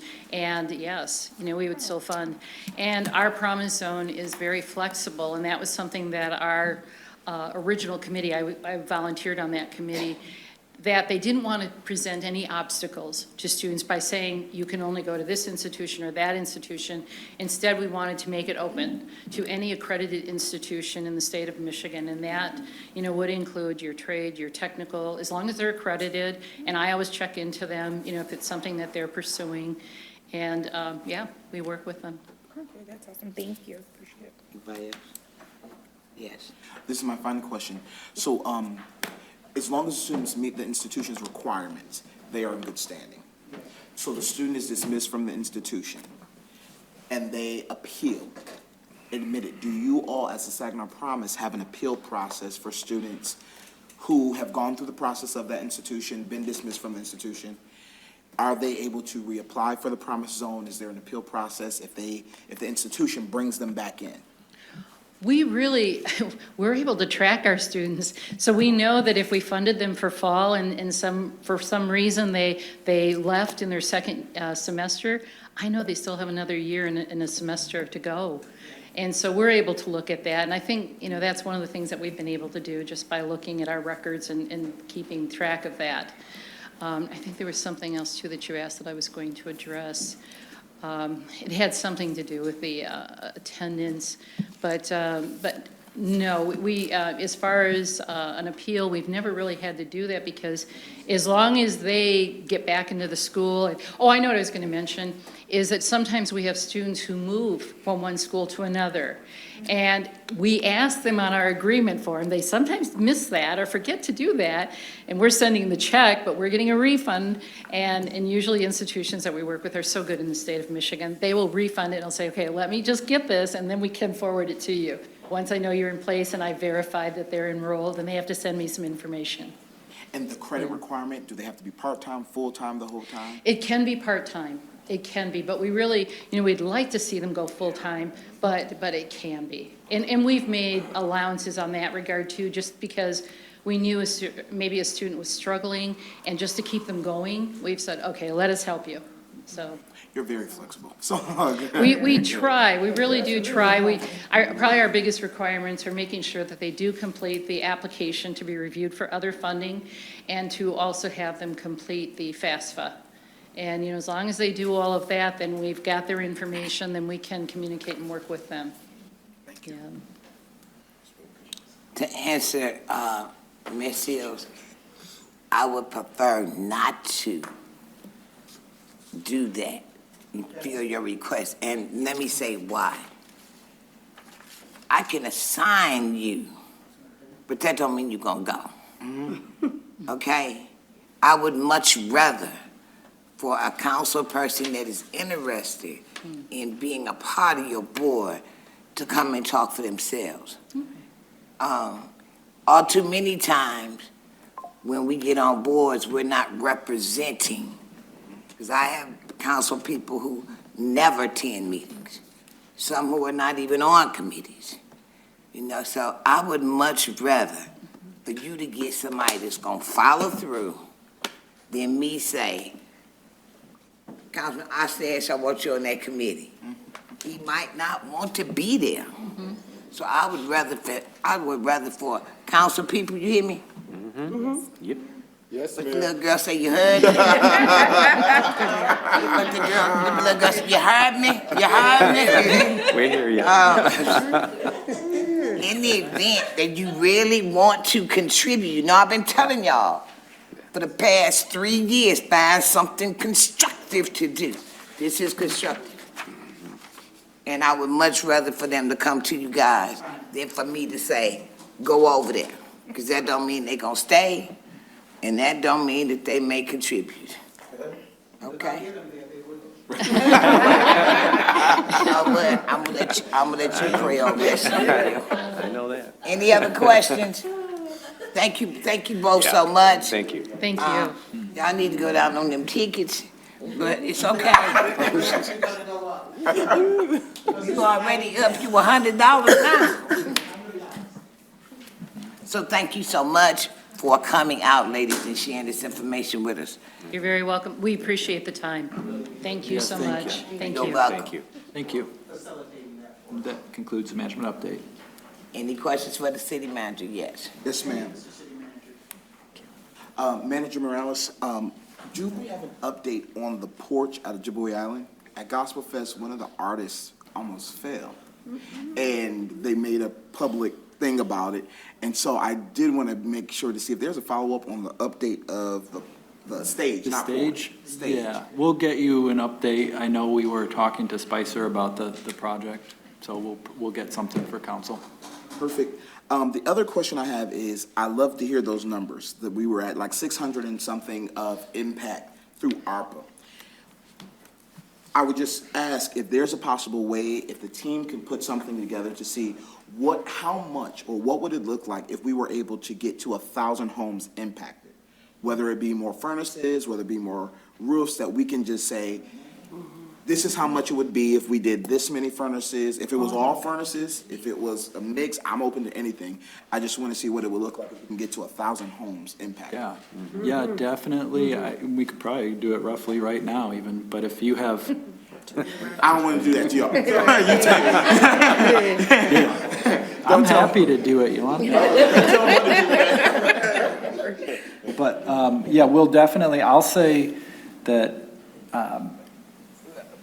from our view, I think, and ask Yolanda if she disagrees with it to speak up, but the furnace part of the program was one of the parts that we could do the fastest and have the most impact, especially going into a cold season, because, it wasn't dependent upon weather like the roofs were. We could just get them in there. And with the amount of attention we drew from that, of those numbers, that, I think, includes partnerships with consumers, but a lot of those homes that got the furnaces had water heaters installed. So that kind of a partnership, there's a potential there. If we reached out again, we could increase that impact, but we can get the numbers, I think, pretty easily for you. Thank you. And I'm sure consumers would love to do that again with us, because I think that the number that you gave, Mr. Manager, does not include the match that consumers did. When we were doing our furnaces and stuff, consumers was also piggybacking, remember? The numbers that he provided was the. Is that total- consumers too? That included consumers. He's not giving like the dollar amount, he's giving the quantity that was completed. So Okay. that did No, include consumers. okay, so because I was getting ready to say consumers kicked in. Right. Because We some did- people had double boilers. They had, well, we had the furnaces, and then they included the hot water heater. Okay. That would help us to also include that when we were installing the 226 furnaces. So I'm sure we could get them to do that again. It's called community. It's called collaboration. Okay. Yes, ma'am.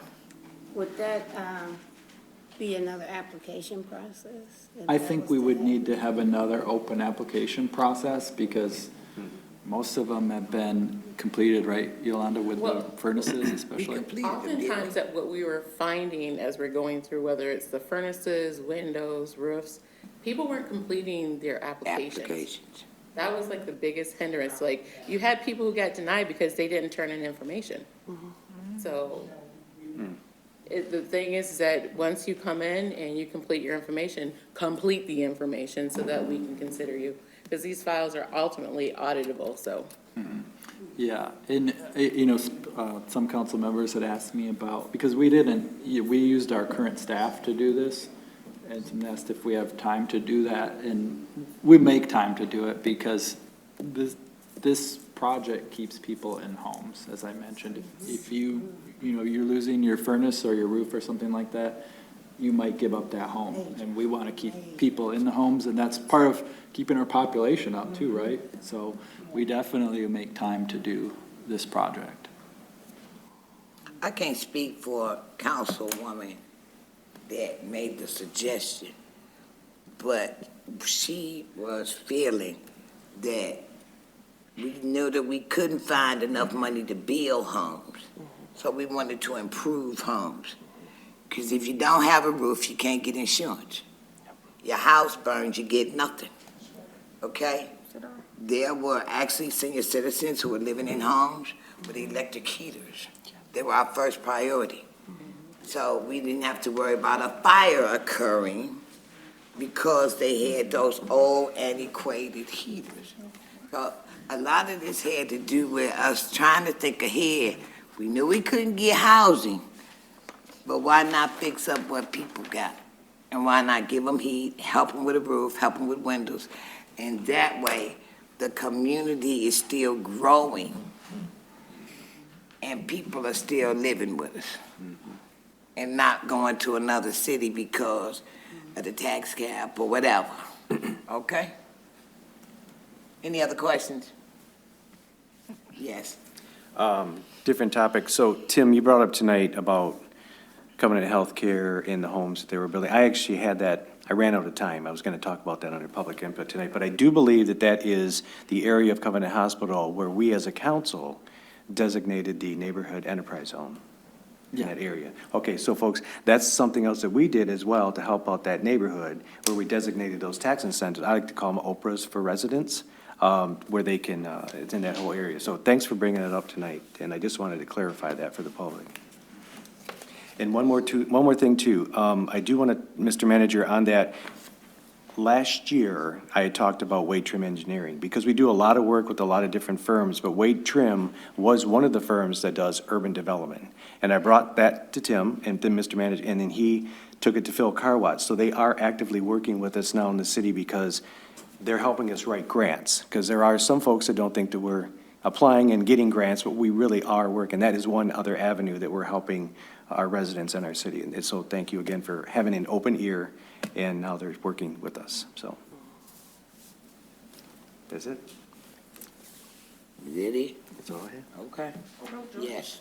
Manager Morales, my final question is, our last meeting, we approved the partnership with HELP, and I heard about the partnership that they have, the great partnership with our law enforcement and how they're being that intermediary for our community.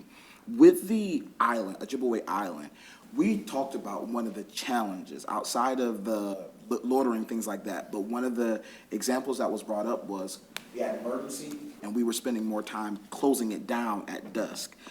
Because of this partnership we have with health and law enforcement, is there a possibility for community organizations to go in partnership with the city in helping us facilitate, if it's not all week, but even a weekend where a nonprofit can come in, facilitate parking, things like that, so the island can be open, and then they're responsible for that, so we don't take away from our law enforcement during the weekends? Yeah, definitely. I mean, I think that's a good possibility, and we talked about that long ago. There hasn't been any that stepped up, but this might be an opportunity to do that. And I think they're just starting a lot of the work. I've talked to Kareem Bowen a few times about some of the initiatives that he's working on too. So I think, yeah, that's a possibility, definitely. When you talk about it as a partnership, that's similar to some of the other things that we've done on the island. If you look at the Light Up the City and different things like that, those are typically partnerships too. Could I just get a cost of, like, the cost of that, what that would look like, expectations of the organization? I'm just thinking, like, we hear about it, it's been on Facebook, everybody been talking about, we would miss the island being open. This is all of us pulling our resources together, okay? Yeah. We don't have the police force to do it. This is everything that we need. Community, we can come together, open up the island on the weekends. This is what we have to do. This is the cost. Let's do this. Thank you. That's why I was asking. Yeah, real quick, Councilman Copeland, see me after the meeting because I don't want to divulge who the person is, but I've also been approached by a nonprofit with that same idea, and maybe they could work together. But they haven't really, it's kind of like the Adopt a Island program like we talked about, like Hoyt Park. So see me afterwards. Hear me well, I'm not against it, but these people have to be trained. Yes, ma'am. Right, that's it. Okay? Yep. So I don't want us to start putting the horse before the cart and people get their hopes up. Right. Help was not designed to police. I can tell you that. Can I, Chief? It was not designed. It was designed to add to and to help. That's why I say help. So we need to be careful because I don't want us to, and I don't want, sometimes people get mad because you're stepping on their turf. So we got to make sure that whoever we do get, whatever groups, they're working real closely with our police department and all of our law enforcement officers that we partner with. Any other questions? Hearing none, thank you so much, Mr. Manager. Madam Clerk. Takes us to the consent agenda. The consent agenda has been available at City Hall and on TV web page and on SGTV Channel 191. I need a motion to approve the consent agenda, So moved. leaving room for exceptions. So moved. Second. It's been moved in second. Do we have any exceptions? Yes. 3, 4, 5, 6, 7, 8, 9, and 10. Slow down. She got to get the numbers. Okay. 3 through 10. Okay, you ready? 3 3 through 10. through 10. Is there any more exceptions? Hearing none, all those in favor signify by saying aye. Aye. All those opposed, nay. Madam Clerk. Item number 3 is to approve the purchase and development agreement for 310 Meredith Street and 321 Holden Street with the Saginaw Community Food Club and Kitchen. That was Councilmember Sylvia. Thank you. Some of the information is just FYI, so the citizens can also, get an understanding of what's going on. Well, for number 3, my question was, sorry, y'all excuse me, I have a problem with my eyes. Can you kind of explain what happened with 1910 Fordney Street? Just wanted to know why, they needed to, it was briefly stated, but can you explain what happened? Yeah, I think 3 and 4, Cass, or 3 and, yeah, those are both Yeah. Cassie's. So. So, hi, council. So with 1910 Fordney, so that is within our park, our designated parkland. So the idea originally, when the food club came to us, and they had a meeting with Tim and myself, and I'm not sure if Amy was there at the time, but we were meeting with Big Brothers Big Sisters and the food club. And kind of the idea at that meeting was there's already a nonprofit there. We can just move in another nonprofit, have the same kind of building, the exact same type of footprint. It would just replace one for one. Well, as the food club continued to develop, they're actually having like a full-on grocery store. They're gonna have shipping bays, they're having rooftop gardens, they're having all kinds of things that really don't necessarily fit into a park. So it actually became a situation where the planning commission was not going to approve this, and they had the right not to approve it because it didn't necessarily fit into a park setting. So then we were able to look at a bunch of different sites. This is one that they ended up landing on. The city actually purchased this with HUD dollars back years ago when St. Mary's Hospital planned to expand on that property. They now do not have interest in that. We had to get back with HUD. HUD gave us approval to move forward with this project, and now we're at this point. Okay, thank you very much. Motion to approve number 3. Second. It's been moved to second. Any more discussion? Hearing none, all those in favor signify by saying aye. Aye. All those opposed, nay. Item number 4 is to approve the amendment to the parking lease agreement with Spicer Group for the use of a portion of the city-owned parking lot at 220 Baum Street. That was Councilmember Sylvia. Thank you. What I wanted to know is, it's for a 2-year period to determine the published use of the parking lot. So I'm just wondering, what was done to find out that the public didn't need to use this at this particular time? And that Spicer would, I know that they would benefit from it, but how do we know now that the citizens of Saginaw do not need to use any, use additional parking at this parking ramp that was made for the citizens? I'm over the parking enforcement department, so they monitor that parking lot, and we generally get 2 to 5 cars in there a day that are not Spicer employees.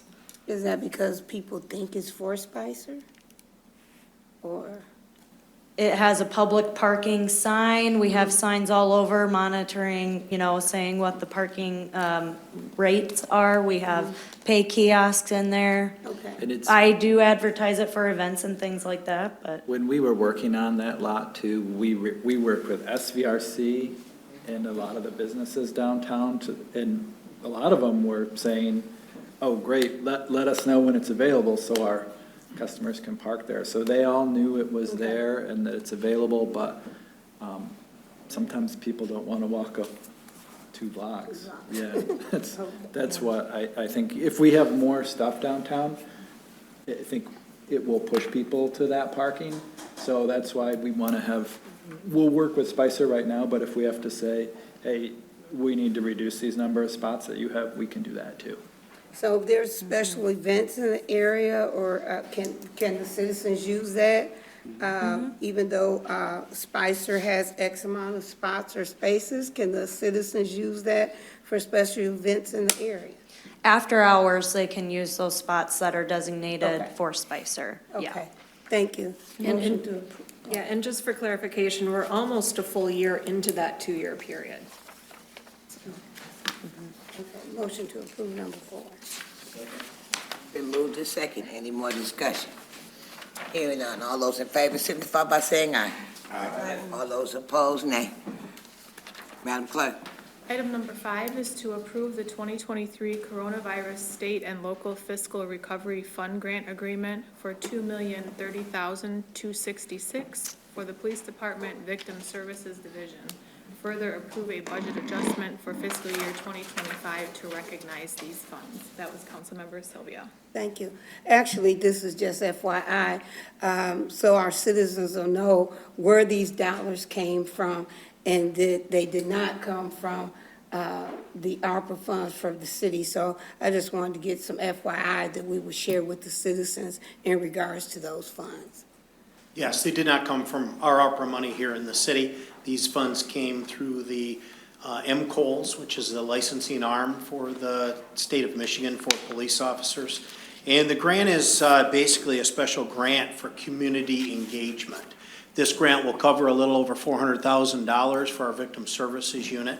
It also covers about $700,000 for help. And it also covers $910,000 for the Victorious Development, who has purchased a building in the city, or was given a building in the city by the Trinity Youth Center. And it's all about youth engagement and victim services. That's what this grant is about. Motion to approve number 5. Second. It's been moved to second. Any more discussion? This one I do. Just some additional information. So as we just shared earlier about some of the training, that if we do some additional projects, that the people will have to be trained by law enforcement on what to do. Would these dollars technically be, these organizations that are being awarded this money, will they be able to participate, or can we go through them to do this? Yes, they are all about training, youth engagement, trying to get people out of the situation they're in into a better life. That's what it's all about. All right.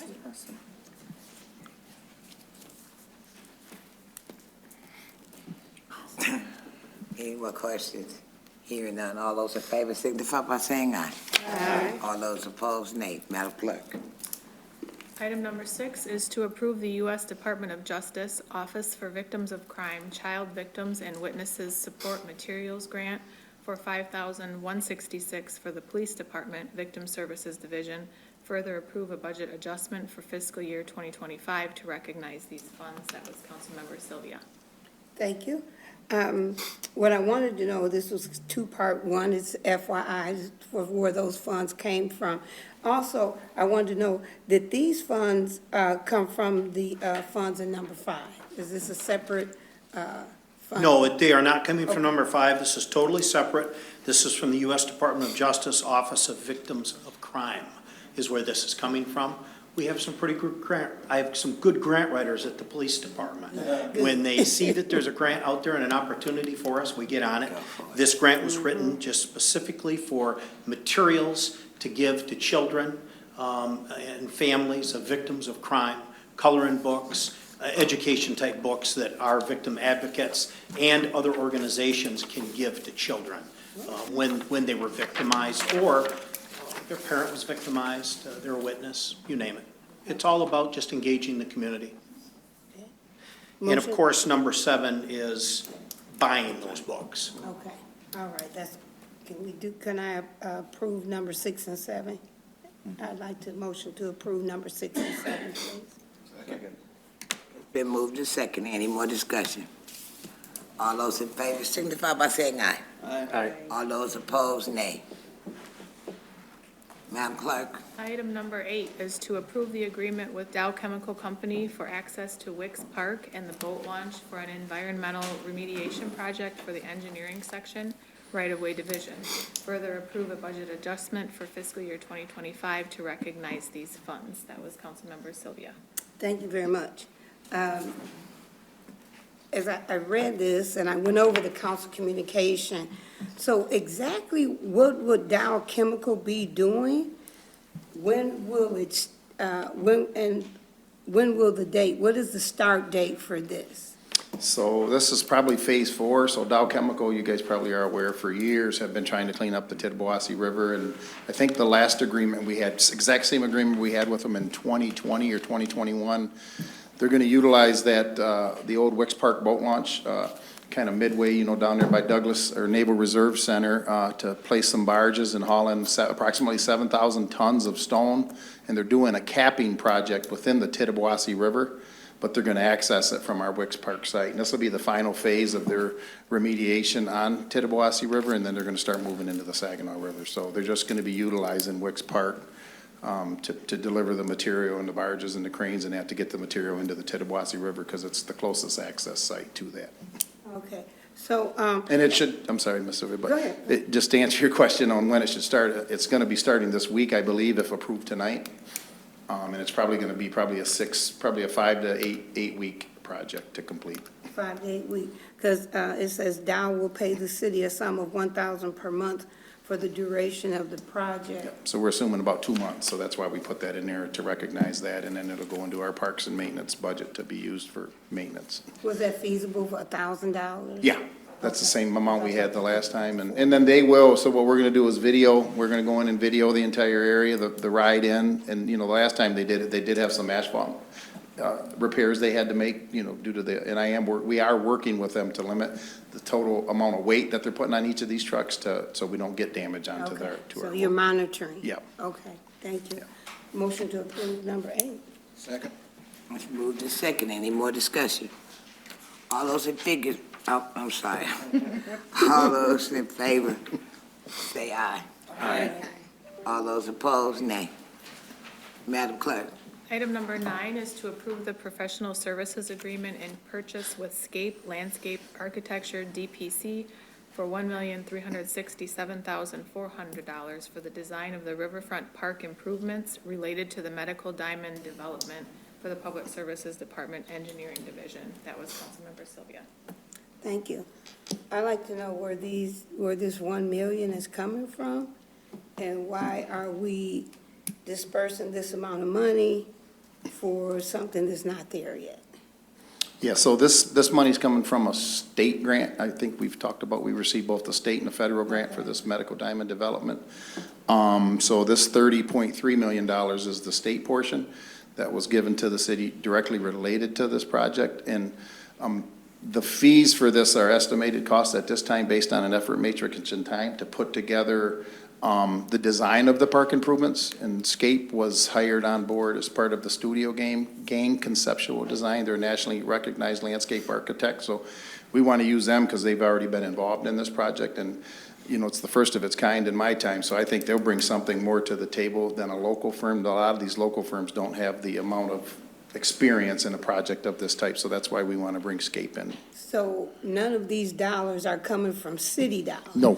Okay. Nope, That's they're all from the grant, the state grant, and this will be the final phase of the design, where there's phase 1 and phase 3, and this is the park portion is like the phase 2, so this should finish it all, so we can get that design going and start getting this thing constructed.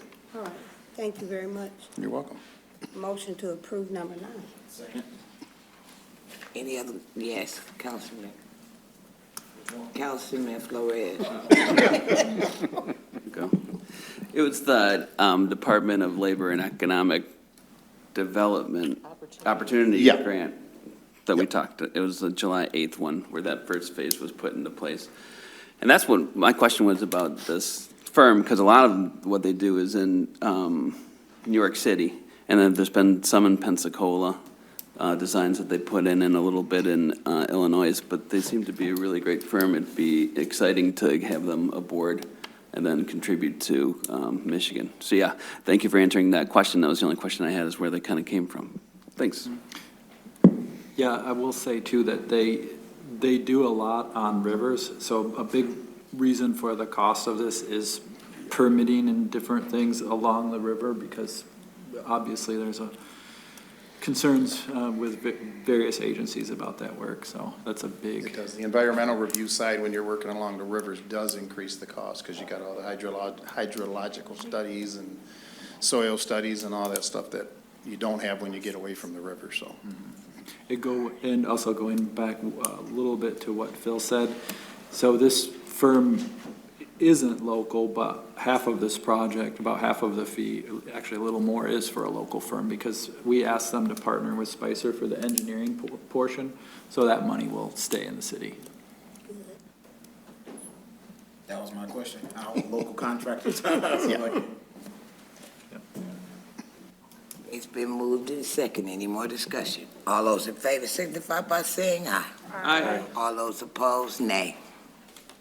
Madam Clerk. Item number 10 is to approve the grass cutting services agreement with the Saginaw County Land Bank Authority for an annual amount of $50,000 from July 1, 2024 through June 30, 2027. That was Councilmember Sylvia. Thank you very much. I don't know, I've just had so much feedback from the citizens in regards to the land bank and the grass cutting and how they do particular things. And as I looked at this, and city manager, that I've tried and I've asked you and you've tried to set something up with the land bank coming and speaking to council where the citizens would be able to hear them and we could have a couple of questions or a few questions to the land bank. And it seems like they are unable to do it for several months. I don't know why, but they are able to meet with me by myself. I'm not looking to meet with anyone by myself that could come to council and do the same thing. I want whatever is said to be said out in the open. So in regards to the land bank, if, they're asking for money, I'm asking them for them to come and meet and talk to council. So They're giving us this money. they're giving us this Yeah, money. they're I'm sorry. giving us this money for the cutting, I still want to meet with them, but I'm sorry, I had that wrong.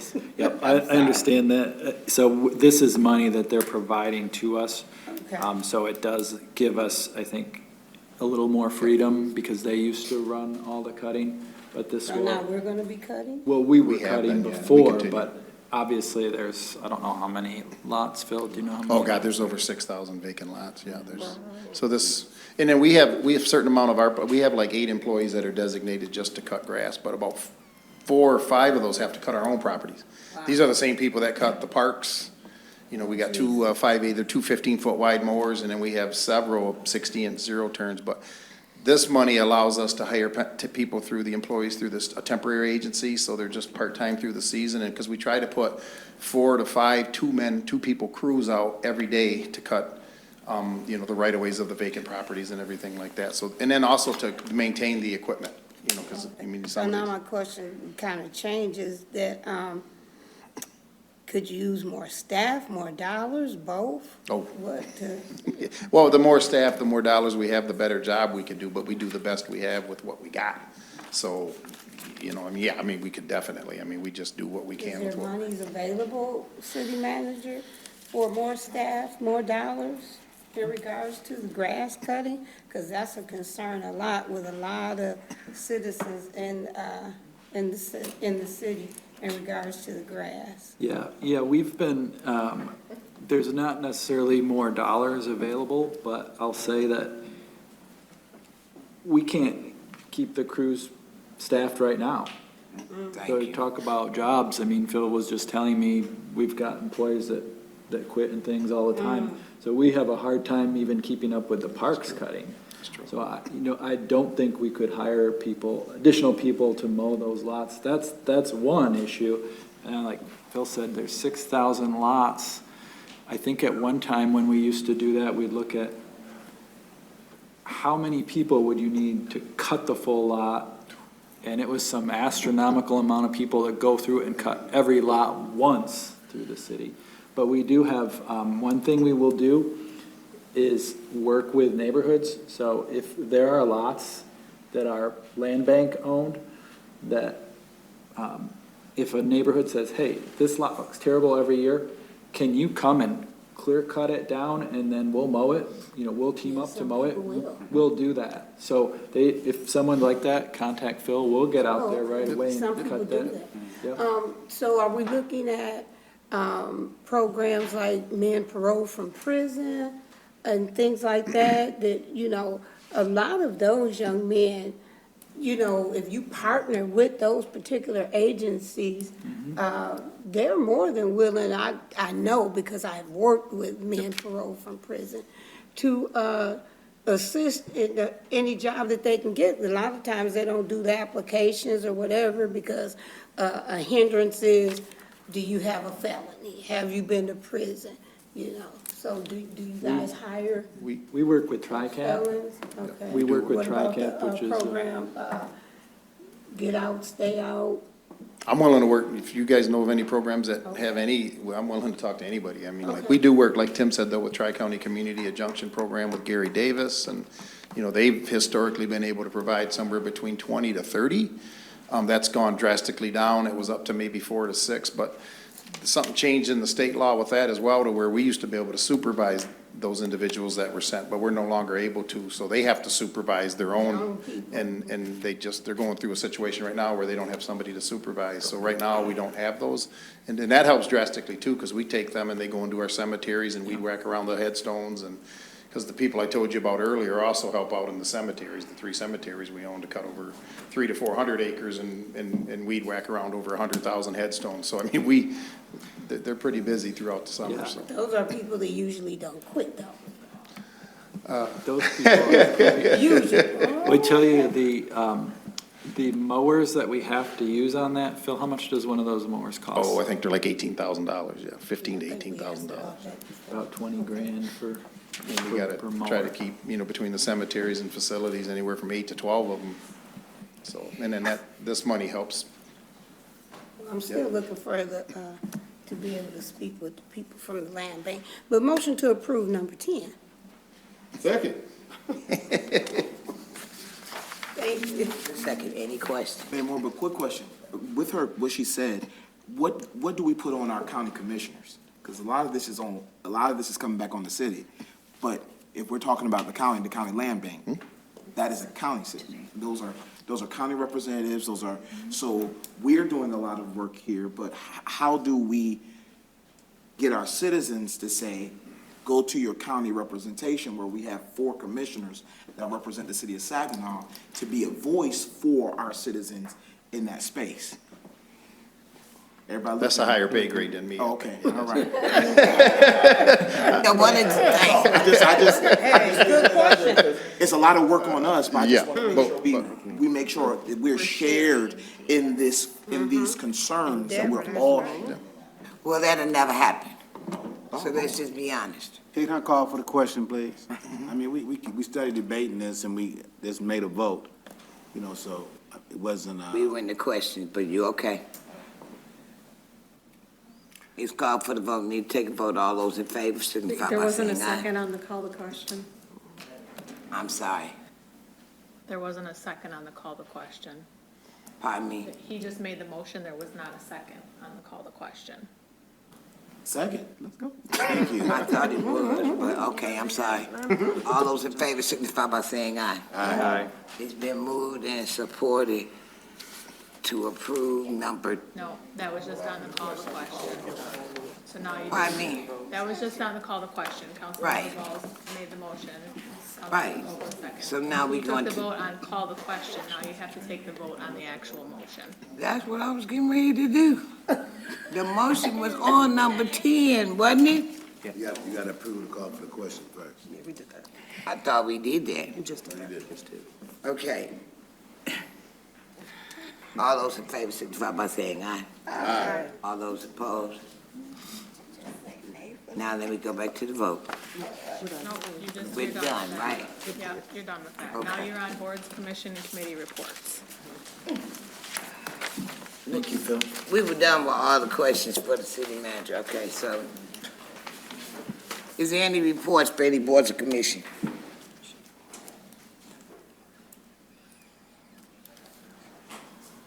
Madam Clerk, That takes us to appointment of board, commission, and committee members.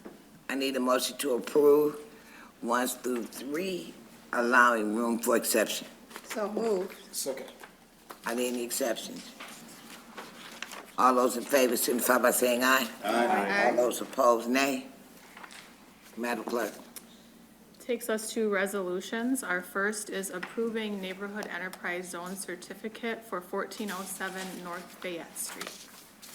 I need a motion to adopt. So moved. Second. It's been moved in second. All those in favor signify by saying aye. Aye. All those opposed, nay. Madam Clerk. Our second resolution is approving the neighborhood enterprise zone certificate for 1413 North Fayette Street. I need a motion to adopt. So moved. Support. It's been moved in support. All those in favor signify by saying aye. Aye. All those opposed, nay. Madam Clerk. Our third resolution is authorizing the sale and consumption of alcoholic beverages during the specified community event. I need a motion to adopt. So moved. Second. It's been moved in second. All those in favor signify by saying aye. Aye. All those that oppose, nay. Madam Clerk. Our fourth resolution is accepting the CMF DNR Spark Grant Agreement for the rehabilitation of the Riverfront Iron Bell Trail from Wicks Park to Ojibwe Island. I need a motion to adopt. So moved. Support. All those in favor signify by saying aye. Aye. All those opposed, nay. Madam Clerk. Our final resolution is authorizing the ballot language for a proposal to amend the city charter. Need a motion to adopt. So move. Support. It's been moved and support. All those in favor signify by saying aye. Aye. All those opposed, nay. Nay. Nay. Roll call vote. Councilmember Sylvia. No. Councilmember Williams. Yes. Councilmember Balls. Yes. Mayor Pro Tem Bench. Yes. Councilmember Ostash. Yes. Councilmember Garcia. Yes. Councilmember Flores. Nay. And Councilmember Copeland. Nay. And Mayor Moore. Yes. You have 6 yes and 3 nay. That motion carries.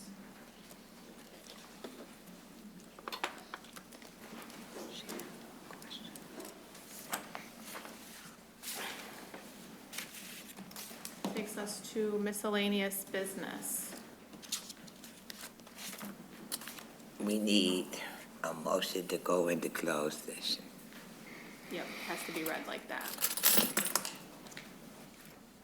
Second. Support. So it's a consideration of a motion to go into closed session to discuss pending litigation in Sanchez Drake versus City of Saginaw per MCL 15.268E. Is that the motion? Yes. Right. I need a motion. Can we need to do a roll call vote.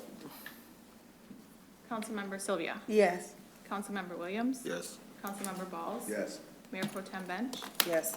Councilmember Ostash. Yes. Councilmember Garcia. Yes. Councilmember Flores. Yes. Councilmember Copeland. Yes. And Mayor Moore. Yes, I'm sorry. You are in closed session at 8:55. I need a motion. Right, we already back in session. Motion to approve the legal recommendation as discussed in closed session regarding the Sanchez Drake pending litigation. So moved. Oh, second. It's been moved in second. All those in favor signify by saying aye. Aye. All those opposed, nay. We're still under miscellaneous business.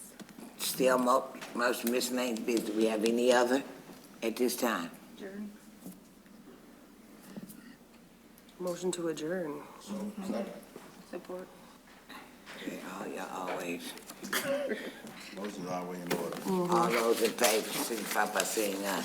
Aye. All those opposed, nay.